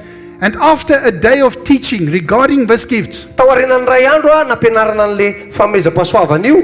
the pastor of the church was crying. He couldn't even speak. Dia le pastera tao amin'ilay fiangonana dia nitomany tsy afaka niteny akory ary sy navita niteny. And I was standing to him, Dia nijoro teo akaikiny encouraging him, nampahery azy. and asked him, why is he crying? Dia nanontany anazy fa maninona kay no nitomany? He says, I am the pastor of this church. Izy hoe za ny pastera n'ity fiangonana ity. When people phone me with their problems, Rehefa miantso any ny olona dia mitantara ny olany. I say to myself, oh no, I cannot take this. Tena mitena tsy vitako izany. And for many years, Nandritra ny taona maro he thought he's a bad person. dia nieritreritra izy hoe pastera ratsy. He's a bad pastor. Hoe pastera ratsy. Then he will do the things asking of him, Dia ho ataony fotsiny le zavatra angatahana aminy. but he will not even be very good with it. Fa tsy tena mahomby izy amin'ny zavatra le hampanaovina azy. You understand his frustration and his fight as a pastor? Tena sorena izy sy miady. Mba fantatra hoe sorena izy sy miady izy amin'ny mahapastera azy amin'izay zavatra izay. And he said, today I realize I don't have this gift. Dia hozy izy hoe androany mahafantatra ka hoe aika za tsy manana an'izay fanomezan'izay akory. And you know what happened? Mba fantatra hoe inona nitranga. Somebody else in the church stood up Dia nisy olona anankiray tao anatin'ny fiangonana nitsangana. and said, Pastor, Hozy izy hoe pastera, the person you are not, le olona izay tsy hainao, I always wanted to be that person. za tena teo an'izay olona izay mihitsy. And today I'm coming to you, asking you, can I please be that person that people phone? Dia androany te angataka aminao ny pastera hoe za ve mba afaka izay le olona le hoe za le antsony le olona rehefa manana problema ny olona. You understand why it's so important to understand what you have and what you do not have? Dia mba fantatra tsara amin'izay hoe inona kay ny zava-dehibe amin'le hoe mahafantatra hoe inona ny zavatra anananao sy ny tsy anananao. I can promise you, I can go to the receiver of revenue, Dia za zao ohatra hoe afaka makany amina toerana anankiray talking about my tax. iresaka amin'le le olona mpamory hetra reny And if that- iresaka aminazy momba ny hetrako. And if that man has a problem, Raha ohatra le izay lehilahy izay manana olana he will look me in the eyes dia jereny amin'ny masony and he says, I don't know why I must tell you this today, dia mety hiteny aminahy izy hoe But tsy my fantatra hoe inona kay mampatonga anaty hitenanao an'ity zavatra ity androany. but my son hasn't spoken to me for 2 years. Fa ny zanako lahy tsy niresaka tamiko nandritra ny 2 taona zay. And he will start to cry. Dia manomboka mitomany izy. And I will say to him, do you want to talk about it? Dia resaka aminay hoe tianao resahana le izy. I know I'm here for tax purposes. Za eto andohetra ny alehako aty fantatro izany. He will stand up, he will close the door. Dia hitsangana izy dia hoidiny ny varavarana. And 1 hour later, Adiny ray aorinan'izay that man has peace. dia izay lehilahy izay nanam-piadanana. What am I saying to you, church? Zavatra tiako tenenina aminao ry fiangonana dia izao. There's things that God gave you naturally. Misy zavatra nomen'Andriamanitra anao hoe naturel ho anao no manana an'le izy. And there's things He didn't give you naturally. Dia misy zavatra koa tsy nomeny anao naturellement. And He gives us these gifts Dia nomen'Andriamanitra antsika ny famomezana so that we can assist each other, mba hahafahantsika mifanampy, help each other, mifanampy ny tsirairay avy. and realize what God has given you. Dia mba hahafantaranao hoe inona tsika ny zavatra nomen'Andriamanitra anao. So I want you to go home today. Dia tiako ianao andeha hody androany. I want you to read this Romans 12 again. Dia tiako averinao vakiana indray ny Romanina 12. And I want you to ask God, Dia tiako ianao anontany an'Andriamanitra. God, Andriamanitra, am I this or this or this? za ve mety ty sa ty sa ty? That's why I started with Matthew 7. Zany no mampatonga anahy nanomboka le izy tany amin'ny Matteo 7. He says, if you ask me, why will I not tell you the gifts you have? raha ohatra hoe manontany anao ve ianao dia za tsy teny aminao hoe inona ny fanomezam-pahasoavana nomeko anao. And if you know your gifts, dia raha fantatrao ny fanomezana pahasoavana izay anananao, the situation that happened in that church will not happen. dia le zavatra nitranga tao anatin'ilay fiangonana ray niresahako teo tsy hitranga intsony. Because if my brother is not a counselor, raha ohatra zao ny rahalako ato tsy mahay mampahery olona, it doesn't make him a bad person. zany akory tsy midika hoe olona ratsy izy, It makes him that he's not a counselor. zany midika fotsiny hoe tsy mpanolotsaina izy. And I want to tell you today, tiako tenenanao androany, the thing I do every day of my life ny zavatra ataoko isan'andro aho eo amin'ny fiainako is counseling.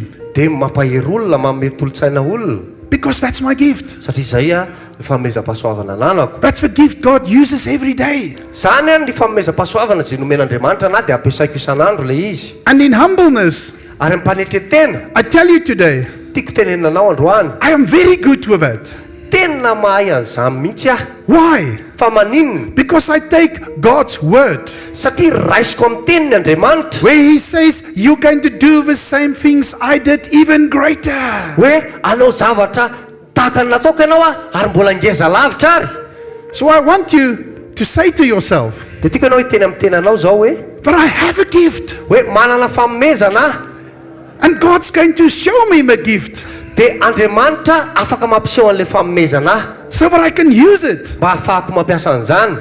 here, Eto, outside, any ivelany, anywhere, any amin'ny toerana rehetra, at the airport, at na any amin'ny- ShopRite. any amina aéroport na any ShopRite, You're going to walk around saying to God, okay, what can I do for you today? hoe andeha anao eny an-dalana eny dia tena amin'Andriamanitra inona ka ny zavatra afaka ataoko anao androany. It's like a little boy say, kick the ball. Raha piteny amina ankizilahy ohatrany hoe ankizilahy kely anankiray takao le baolina, He knows how to stop it.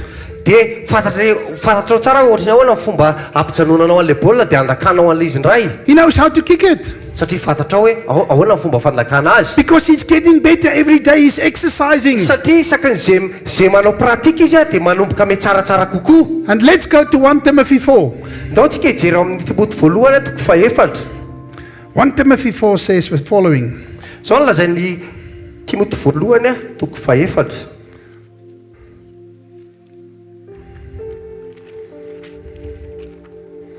One Timothy 4, he tells Timothy, verses 14, Ny andininy faefatra amby folo. do not neglect your gift which was given to you through a prophetic message when the body of elders laid their hands on you.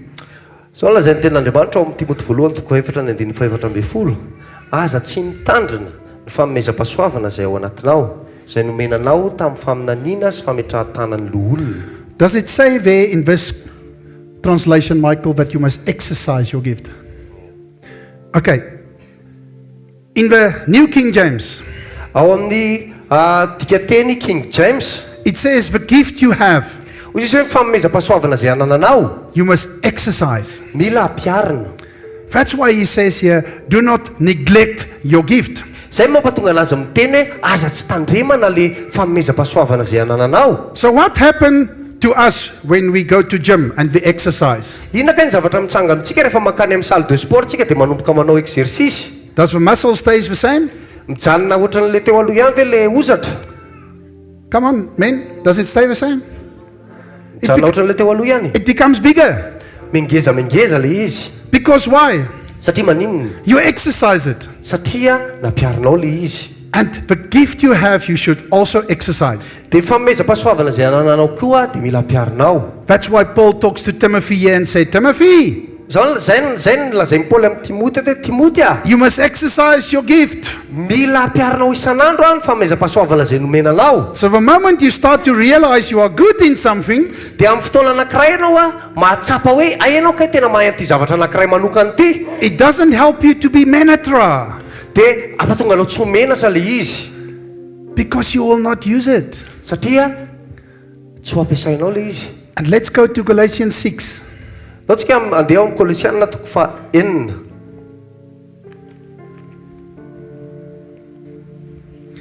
Galatians 6, Galatiana azafady tompoko.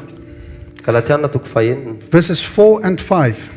Ny andininy faha-efatra sy faha-dimy.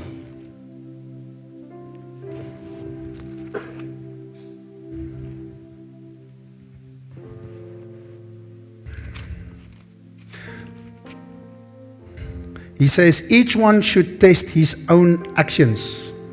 Then he take pride in himself without comparing himself to somebody else.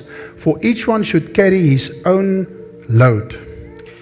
Zao voasoratra amin'ny Galatiana toko fahenina ny faefatra sy fahadimy hoe faoka ny olona rehetra samy iza-toetra ny asany avy dia samy anana hafaliana ny amin'ny tenany ihany izy fa tsy amin'ny olon-kafa fa samy hitondra ny entany avy amin'ny olona rehetra.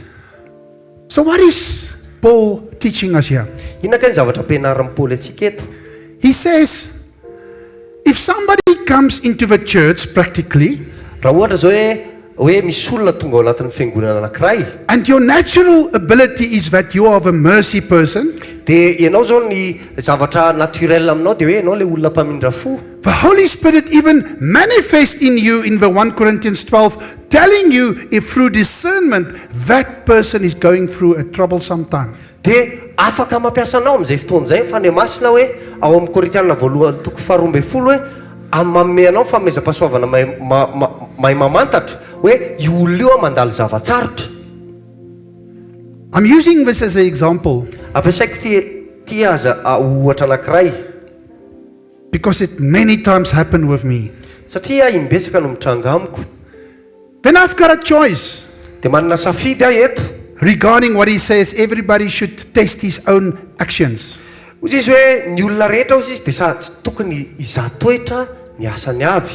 I can say, but I cannot go to this person, God, because I'm shy. Afaka miteny hoe Andriamanitra tsy afaka makeny amin'iny olona iny fa zange menatra e. You can not go to that person because you might say, maybe I'm wrong. Dia tsy hoe andeha ho any amin'ny olona iny anao dia hiteny hoe mety diso ah. Or you can take action, Na hoe mandray action mihitsy ianao, walking towards that person, manatona an'ilay olona, saying to that person, teny amin'ilay olona hoe Michael, how are you? Myndert, manahoana ianao? And normally the person will say, Fali, challenge, very good. Mahazatra ny olona dia miteny ao tsara ka, lamina be. And normally, like when Jesus asked Peter the second time, Dia normalement Jesosy zao hoe manontany amin'ny Petera fanindroany indray Michael, how are you really? hoe Myndert, tena mba manahoana marina ianao? He will start to say, I'm okay. Dia anomboka hiteny aminao izy milamina ka. And it takes sometimes courage to say to a person, Dia indraindray mila fasahiana no miteny olona anankiray hoe God is showing me, Michael, that everything is not okay. hoe Andriamanitra mampiseho anary Myndert fa ny zavatra rehetra tsy mety. And normally that person will either start to cry, Dia indraindray na normalement ny olona anankiray izay tratran'izay teny izay mety hoe hitomany or asking you, can I come and see you? hoe na hiteny aminay hoe afaka miresaka kely tsika, Can we talk about this after church? afaka miresaka ve tsika aorinan'ny fitoam-bavaka And church, fiangonana. then you did what God expected from you. Amin'izay fotoan'izay ianao dia manao ny zavatra nieritreretan'Andriamanitra hoe tokony hataonao. So if you come to church, Raha ohatra ianao zao tonga na fiangonana and my brother will maybe tell me if I'm true. dia ny rahalako eto zao hiteny amiko raha ohatra hoe marina ny zavatra teneniko He says in 1 Corinthians 14 zao lazaina amin'ny Korintiana voalohany toko faefatra ambin'ny folo that normally when you come to church, hoe rehefa tonga ao anatin'ny fiangonana anankiray ianao everybody have a part in that service. dia ny olona rehetra tokony handray anjara ao anatin'izay fitoam-bavaka izay. Am I right, brother? Tsy marina ve zany rahalahy? So that is the way you should have your part.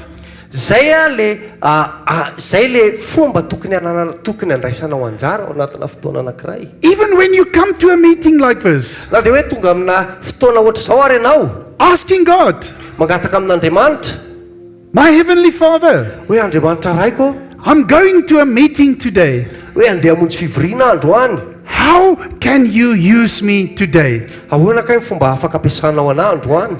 Because here he says, each one should test his own actions.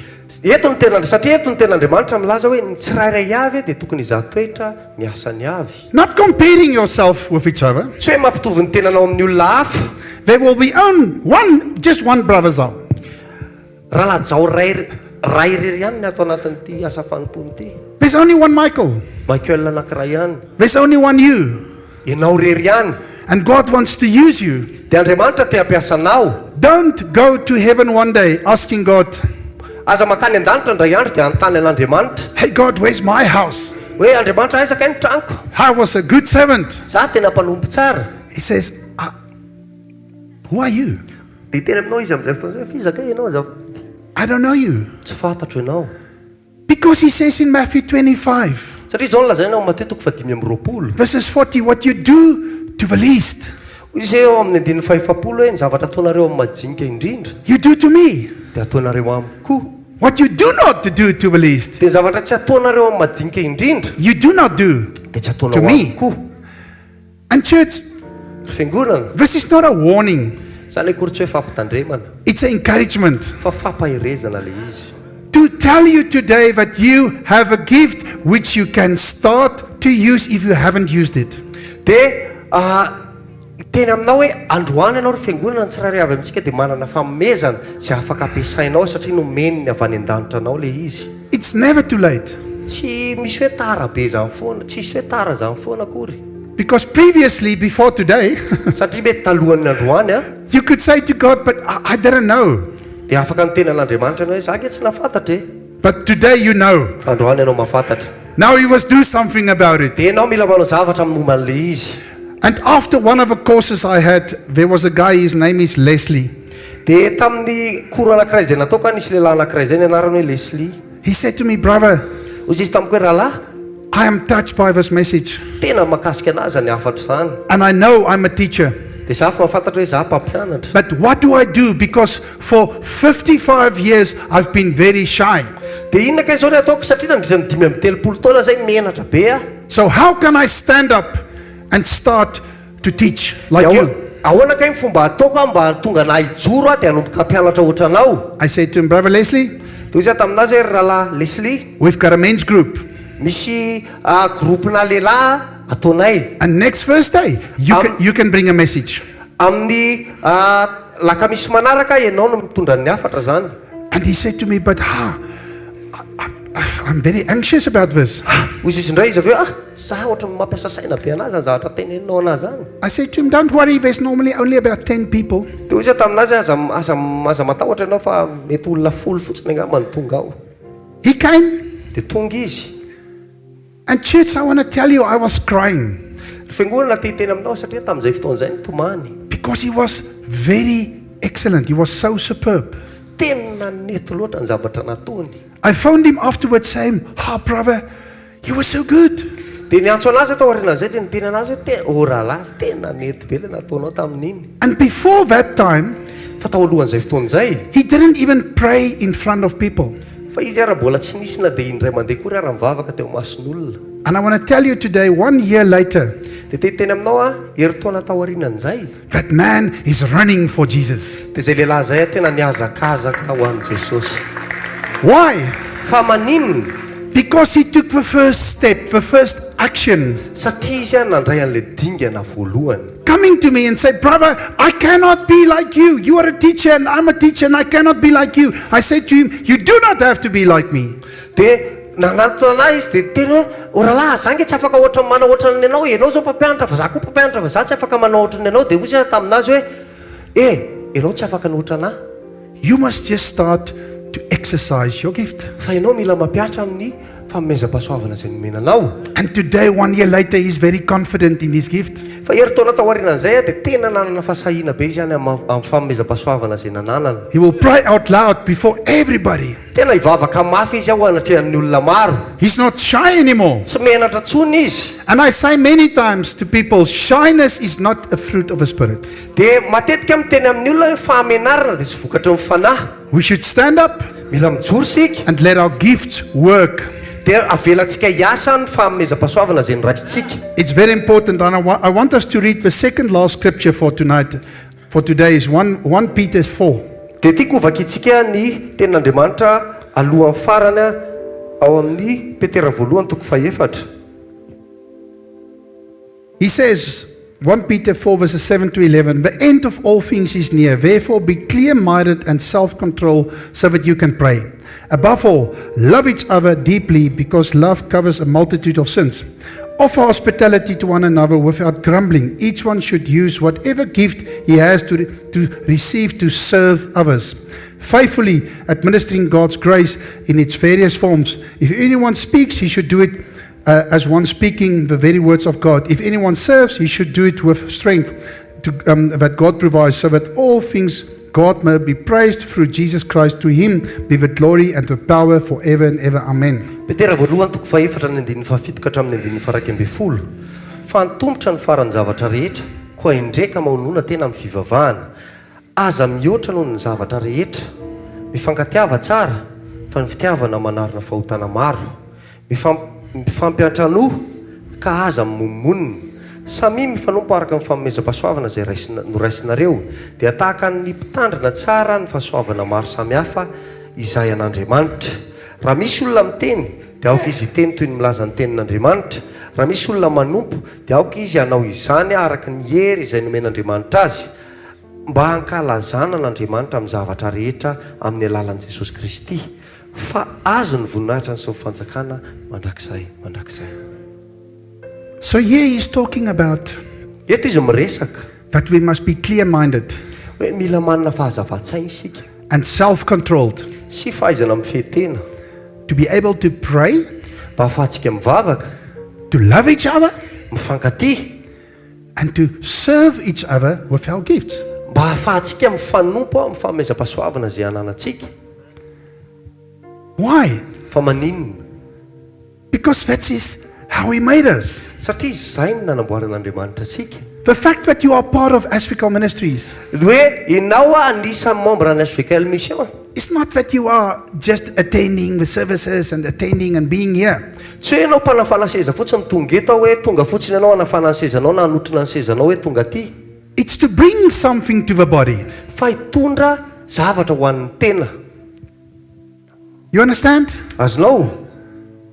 And I can promise you, Afaka mampanantenanao as you need this brother, tahaka ny ilavanao ny tiralahy anankiray ity, as he need them, dia tahaka ny ilavany any ery zareo ihany koa, they need you, dia ery zareo koa mila anao, and you need him, dia ianao koa mila anazy, and he needs you, dia izy koa mila anao. and we need each other. Isika rehetra mifampila. We cannot walk alone. Tsy afaka mandeha irery zany tsika. We cannot do this on our own. Tsy afaka manao an'ilay zavatra tsika amin'ny tenantsika fotsiny. God needs you, brother and sister. Andriamanitra mila anao rahalahy anabavy. It's time to stand up and say, I am going to do something for God. Dia fotoana zao ijoroanao itenenanao hoe za dia hanomboka anao zavatra ho an'Andriamanitra. I'm not going to compare myself with others, Tsy ampitany tenako tsony amin'ny hafa. but the ministry needs me. God needs me. Madagascar needs me. Fa lasa fanompona dia mila anahy, ny Madagasikara mila anahy, Andriamanitra mila anahy. I am important, Tena olona manan-danja and I want to be used. dia te ho ampiasaina. And that's something you should really in your heart Dia zany any zavatra tokony tena anananao anatin'ny fonao. tell yourself today that I'm, like he said, we are here to administering God's kingdom. Dia tikanao hiteny amin'ny tenanao eto ianao ho fampandrosoana ny fanjakan'Andriamanitra. It's a responsibility. Tena andraikitra be zany. If the team that was singing here today Raha ohatra zao ny koralina izay nihira teto androany didn't come, tsy tonga, it wouldn't have been the same. dia tsy nitovy an'ilay zavatra nenantsika teo ny zavatra nitranga. If a technical team didn't come, Raha ohatra tsy tonga ny teknisianina, it wouldn't have been the same. tsy hitovy amin'ny zavatra zao mitranga zao ny If zavatra you nitranga. didn't come, it wouldn't have been the same. Raha tsy tonga ianao dia tsy hitovy ny zavatra nitranga teo. The same with me, the same with Michael. Mitovy amin'izay ihany ny aminay amin'ny rahalahy. You understand? We need to know that we've got a responsibility. Mba azonao tsara hoe mila mandray andraikitra isika. And I want to finish off with a scripture in Luke 22. Luka toko 4:20 ny tiako marana anazy.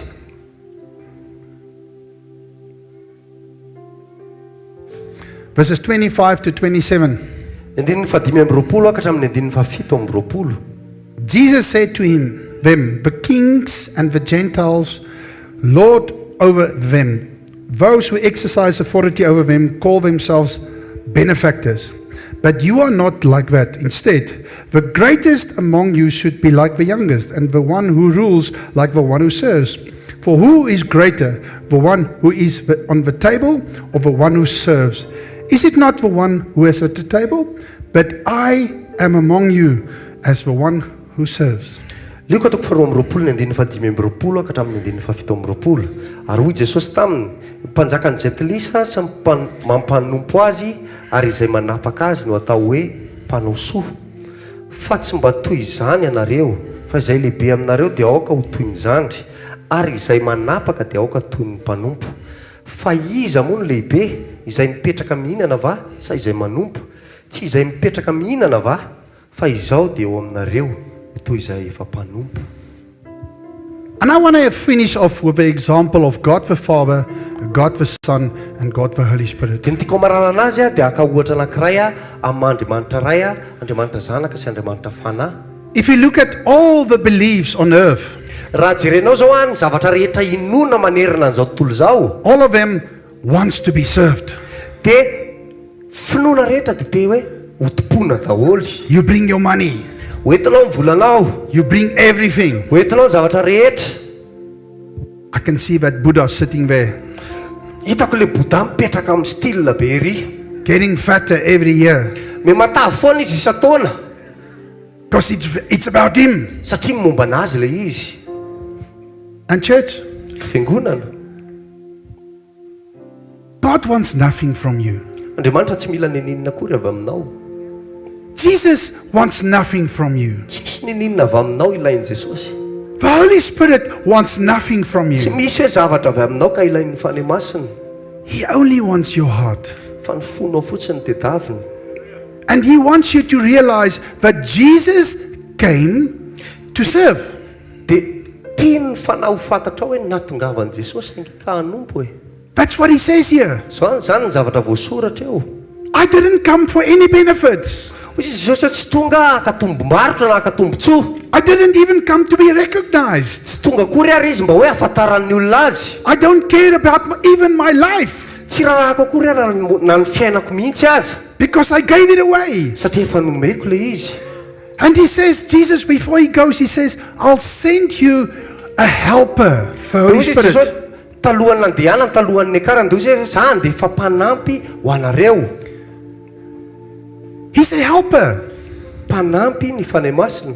If I carry this, Raha ohatra izy azo mitondra an'ity, Brother Hacha will always come to me and take it from me raha lahaja zao dia ho avy aty amiko foana dia alainy aty aminah le izy, because He wants to serve me and He wants to help me. satria izy te hanompo anazy, te hanampy. And it's the same with Michael Dia mitovy amin'izay ihany amin'ny Michael, and the same with my brother. dia mitovy amin'izay ihany amin'ny rahalahako. You know what's good about this relationship? Mba fantatra hoe inona ny zavatra tena momba an'izay fifandraisana izay. I don't expect anything. Za akory tsy mana tena ninninina, I'm just here tonga eto fotsiny for Him, ho an'Andriamanitra, to serve Him hanompo azy as He served me, tahaka ny nanompony ahy, to bring my gift mba ahafahako mitondra ny famomezako, to serve you. mba ahafahako manompo anao. And you don't have to give me anything, Tsy mila manome nininina na akory ianao, because whatever I get here, satria ny zavatra rehetra zay raisiko avy ato anatin'ny teny I won't get there. dia hoentiko miakatra miaraka amiko. And I'll rather get it there, Aleoko aho mahazo valim-pity any an-danitra, in heaven. any an-danitra, Because He says in Revelation 22 verses 12, satria izao no lazaina ny bokin'ny Apokalipsy toko faharoa amby roapolo ny andininy faharoa amby folo. I'm coming back Mbola hiverina aho izy izy, and I'm bringing you a reward dia za hitondra famaliana for what you have done. tamin'ny zavatra rehetra zay nataonao. And church, that done Fiangonana, le hoe zavatra nataonao zay is a work, it's something you did. dia zavatra ohatry hoe asa, zavatra nataonao teo amin'ny fiainanao. For who? Ho an'izy, Anybody. ho an'ny olona rehetra. Using your gift, Mampiasa ny famezam-pahasoavanao, serving others. ahafahanao manompo ny hafa. We have the best example in Jesus. Tena manana ohatra tsara indrindra tsika ny amin'i Jesosy. And my last question is, Fa ny taniko farany dia izao, nothing would stop Jesus to take the cross. tsy nisy na inona ary nanakana an'i Jesosy tsy handrainy azy fijaliana. Not even His best friend Peter. Na dia namany akaiky indrindra ary hoe Petera. He said to him, Satan, be quiet. Dia teny tamin'ny Petera izy hoe teny izy hoe Satana, mangina. And it's the same with Paul. Dia dia nitovy amin'izay amin'ny Paoly. When the next day he's going to be decapitated. Dia ny andro manaraka talohan'ny anapahana azy. And he says, yes, Ozy izy hoe yeah, I'm going to receive my crown now. zao dia andray satroboninahitro. I have run this race fully. Tena ny azakazaka ary feno any fiazakazahako. I'm going to get my reward. Dia andray ny falim-pitiako aho zao. I'm saying that to you, church, Teneniko anao zany fiangonana satria and to myself, teneniko anao zany fiangonana sy amin'ny tenako to all of us, amintsika rehetra to encourage us mba hahafatonga antsika hahery. to do the best you can do so that one day when you should die, Dia anao ny zavatra rehetra afaka ataonao amin'ny fomba tsara indrindra ary rehefa tonga ny fotoana fahatesanao you get there dia tonga any ianao a and everybody is happy. dia ny olona rehetra ho faly. Woohoo! Hey! Yeah, his brother Zao, he's here. Finally! Tonga ty andalitra koa raha zao e. You know him because he did so much, he did many works. Fantatra ho izy satria nanao zavatra maro be izy. Yeah, we remember he was there in Antananarivo and he did many things. Tadidinay izy tany Tananarivo nanao zavatra be dia be. And it's the same with you. Dia mitovy amin'izay ihany koa ianao. You've got a job. Manana asa ianao zao. You've got a body part. Ianao a anisan'ny tenan'i Kristy. You've got a responsibility. Manana andraikitra ianao. And you can do that job much better than me. Dia afaka ataonao zay asa namen'Andriamanitra anao zay a mihoatra lavitra noho ny ataoko. Because that gift comes from God. Satria ny fanomezana zay nomenanao dia avy amin'Andriamanitra. You understand that? Azonao ve zany? You take that today. Hoentinao zany androany a. Let's pray. Ataontsika hivavaka. Heavenly Father, Rainay izy any an-danitra. we come to you today as your children. Manantona anao zay amin'ny mazanaka ho anay androany. And we thank you, Lord, Misaotra anao zay androany Tompo a. that you are blessing us with gifts. Satria nitahinao zay ny amin'ny famomezana. And sorry, Lord, Miala tsiny zay Tompo. if our focus previously was money and houses and cars and to anything else. Dia mifona aminao zay raha fifantohanay taloha hoe famomezana avy aminao dia hoe tsy maintsy trano na vola na fiara na zavatra hafa. You say to us in Matthew 6, Zao ny lazainao aminay a ao amin'ny Mateo 6. seek first the kingdom of God and his righteousness, Voalohany aloha ka atsao ny fanjakany sy ny fahamarinana. and the rest will be given to Dia you. ny zavatra rehetra manampy fotsiny. So Lord, as from today, Tompo manomboka androany. we will focus on our gifts. Te hifantoka amin'ny famomezana zay nomenao anay zay. We will focus on how we can contribute Hifantoka zay ohatrany ahoana ny fomba hahafahanay mandray anjara. to take part in this body, Mba hahafahanay mandray anjara ao anatin'ny tenan'i Kristy. to take part in your kingdom, Mba hahafahanay mandray anjara ao amin'ny fanjakanao. to build your kingdom. Mba hahafahanay manangana ny fanjakanao. Let your will be done. Aoka ny sitraponao aloha tanteraka. Let your name be glorified. Aoka ny anaranao a nomemboninahitra. In Jesus' name. Amin'ny anaran'i Jesosy. Amen. Amen. Misatra vetse.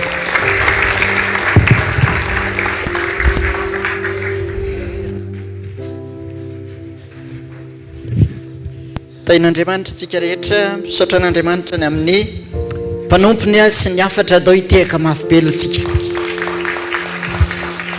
Ohatran'ny endry be tsika androany. Dia nanontany teny izay hoe tetsy hoe misy olona ve atao ty fiangonana katolika ty.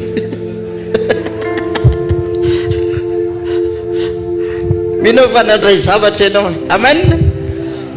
Ya, programantsika tahaka an'izao a. Andolotsika hitehaka mafy be ho an'i Jesosy ny amin'ny fahatontosany ny anniversaire tamin'ny lahady lasa teo. Alleluia. Ny vola voangontsika tamin'izany fotoana izany a dia 5,280,000 ariary. Asitsika tehaka mafy be ho an'i Jesosy. Afaka manomboka avy hatranintsika ao anatin'ny fananganana ny centre ary mbola anentanana antsika hatrany fanatanteranana izany a, satria mino fa ianao a manana fo an'Andriamanitra sy ho an'ny asan'Andriamanitra. Alleluia. Sorantsika an' Jesosy ny fahatotosany ny anniversaire tamin'ny lahady lasa teo a. Programantsika kosa tahaka an'izao raha pitsy maraina dia tsy eto ny fotoanantsika. Tsisy miantso ana rehefa avy eo a. Fa tsy eto ny fotoanantsika raha pitsy maraina fa any Ambaranjana. Tsy haiko raha mijery any amin'ny Facebook any nareo dia misy efa misy guide napetraka any. Fa raha tsy hitanao ilay toerana dia tsotra be ty.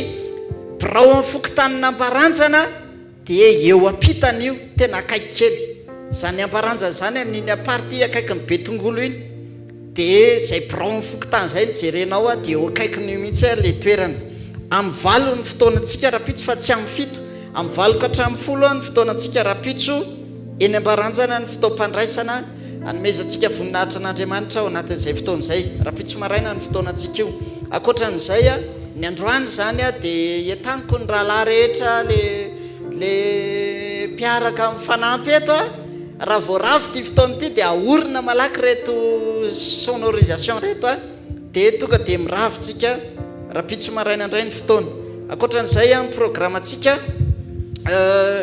ny fiangonana ry zareo amin'ny CLP dia manasantsika manokana amin'ny lahady ho avy zao amin'ny valo sasany amin'ny valo ery amin'ny gasinu studio besarety miaraka amin'ny mpanompon'Andriamanitra ety any ny fotoana any amin'ny lahady ho avy zao amin'ny valo eo amin'ny gasinu studio anasanantsika rehetra ny sekolontsika amin'ny herinandro tsisy miova latsinainy talata ny alarobia dia ao amin'ny soprite ao amin'ny rihana faharoa no anatanterantsika ny sekoly latsinainy ny sekoly fanasitranana ny talata sekoly famahana olana ary ny alarobia ny sekolin'ny fitahina sy ny fanambinan'Andriamanitra akoatran'izay misy programma mahafinaritra be koa ty anasako atsika rehetra amin'ny sabotsy 13 jolay ho avy zao zany hoe amin'ny tapabolany rapitso dia misy programma na batisa ho tanterahantsika eny anala mahitsy tahaka ny fotoana eny amin'ny toerana mahazatra raha liana amin'izay ianao amin'izay programma na batisa zay dia misoratra anarana eny amin'ny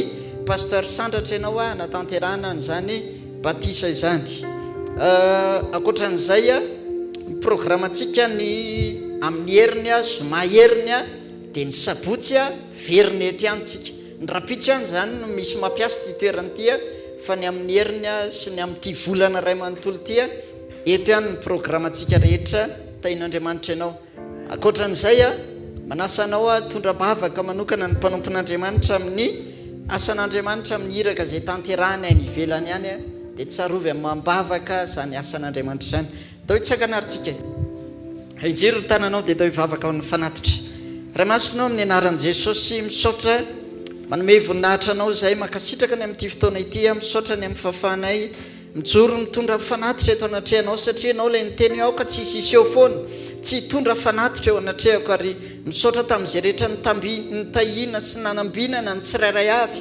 tamin'iny herinandro lasiny tamin'ny fiainanay manontolo dia tsaroanay fa niasa tokoa ianao teo amin'ny fiainanay ary nitasy nanambina anay memboninahitra ny narinao ary ndreto say miverina manome voninahitra anao amin'ny fanatitra amin'ny sakrifisy amin'ny apahafolo-karena misaotra ho anao voninahitra mandrakizay ary ianao koa nitasy anambina ny tsirairay avy ho voninahitra ny naranao makasitraka ny amin'ny fitiavanao amin'ny anaran'i Jesosy amen mitehaka mafitsika anome voninahitra an'Andriamanitra afaka maheno alelio mafy tsara ve alleluia zao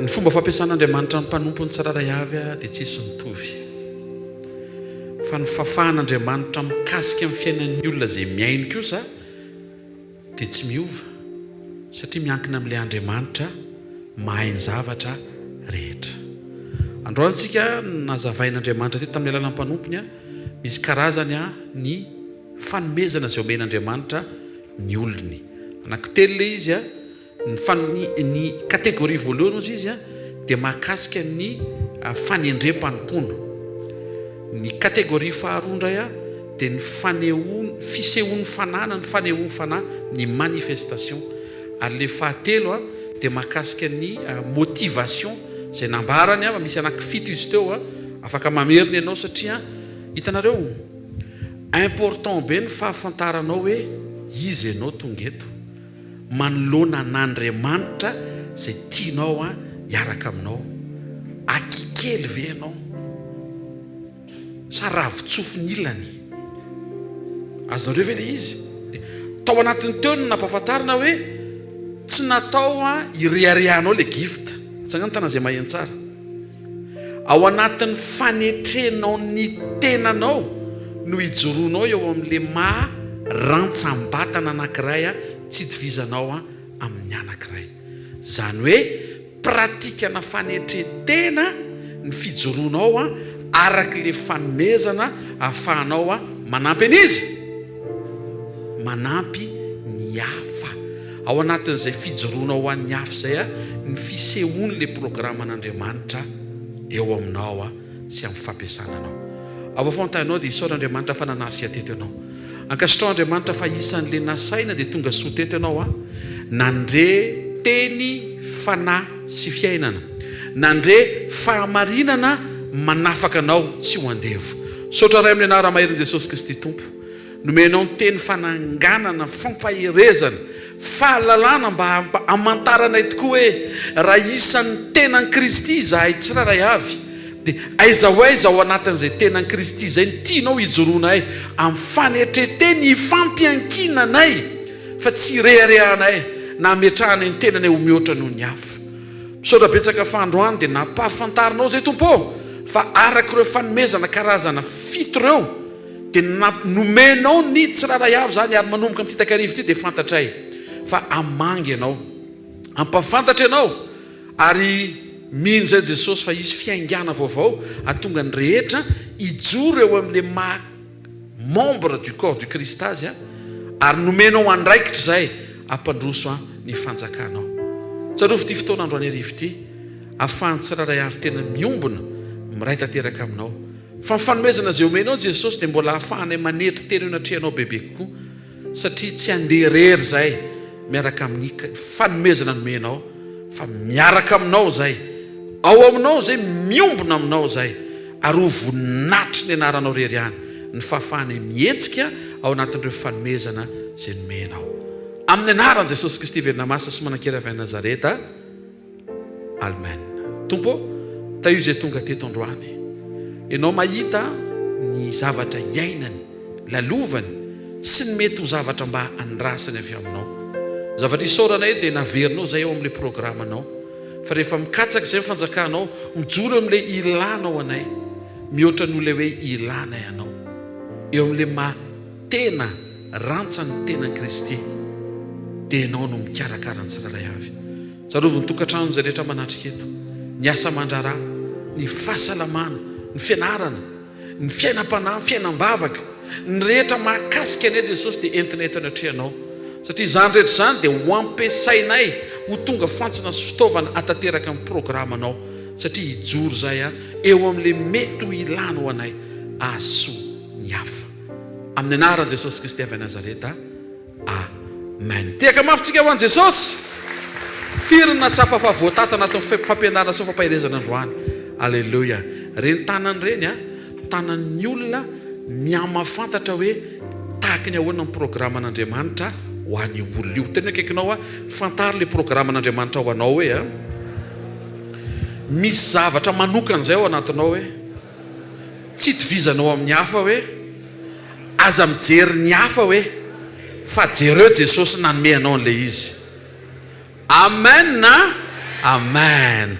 manasa ny Brother Myndert metraka ny tsodrano dia ifampizara fahasoavantsika dia zay ny fotoanantsika anao ny farentsika ny programa ho amin'ny rapitso sy ny amin'ny semaine ambony ararotin'ny fotoana afahantsika misitraka ny fahasoavan'Andriamanitra fampiasan'ny tompo ny mpanompo tiaka mafitsika ho an'i Jesosy dia andray ny tsodrano Mesatravetsika. Let's pray. atsika ivavaka Our Heavenly Father, rainay zay any an-danitro today we just want to come in that intimate zone androany zay dia te hiditra ao anatin'izay hoe toerana where we can really connect in love. toerana zay tena sarobidy zay ahafahanay mifandray am-pitiavana aminao Asking you, Lord, mangataka aminao zay tompo if we leave here today, raha ohatra hoe miala eto zay androany that we will improve. dia isy fivoarana ho hiteny aminay We will start to use the way you want us to use. dia anomboka izay a ho ampiasaina amin'ny fomba tianao ampiasana anay We want to serve you, te hanompo anao zay even if you don't expect us, na dia tsy mana-tenany zany aminay akory azy ianao because the relationship between us and you satria ny fifandraisanay aminao is you want to serve us, ianao a le tonga hanompo anay and we want to serve you. dia zay tonga hanompo anao And that is a perfect way of being in a relationship. Dia zany amin'ny fomba fanehoana tsara indrindra ny ao amin'ny hoe fifandraisana. And thank you, Jesus, Misaotra Jesosy for your example. ny amin'ny ohatra izay nomenao. Bless us Taio zay with your blessings and your gifts. amin'ny fitahianao sy amin'ny fanomezana avy aminao. And we know, Lord, Fantandray Tompo if there's one word raha misy teny anankiray that you gave me since the first time I started to work here in Madagascar, ny teny izay nomenao anahy nanomboka nesako teto Madagasikara it's the word fifohazampanai. dia ny teny hoe fifohazam-panahy. It's the word fifohazampanai. Teny hoe fifohazam-panahy. And fifohazampanai starts inside of me, Ny fifohazam-panahy dia metomboka ao anatiko because there's a fire burning in me. satria misy afo aho izay mirehatra tao anatiko. And I want that fire to burn with my brothers and Dia sisters, tiako kosa ny afo izany hirehatra ny anatin'ny rahalahy sy anabavy so that we can set the city alight. mba hampatonga ny tanàna hirehatra And Madagascar can start to burn, Lord. ary Madagasikara ray manontolo mihitsy ny hanomboka hirehatra. It's time, Fotoana zao and the time is now. ary ny fotoana dia zao. We pray this in Jesus' name. Amin'ny anaran'i Jesosy ny vavahanay. Amen. Amen. Let's start Betsika. Veluma. Tain tumpu. Tiaka mafitsika ho an'i Jesosy a. Hallelujah. Sir, we thank you for the night meeting, for the service, and for the message you gave us. Thank you for your love. Thank you for your preaching. Thank you for the teaching, the testimonies. We are so blessed. We have you in our family. Thank you. See you tomorrow. Zafady fanasina teny English kely. Sarao fahasoavana. Fahasoavan'Andriamanitra maty izao a. Fahasoavan'Andriamanitra maty izao anareo a. Peace daholo are. Amen.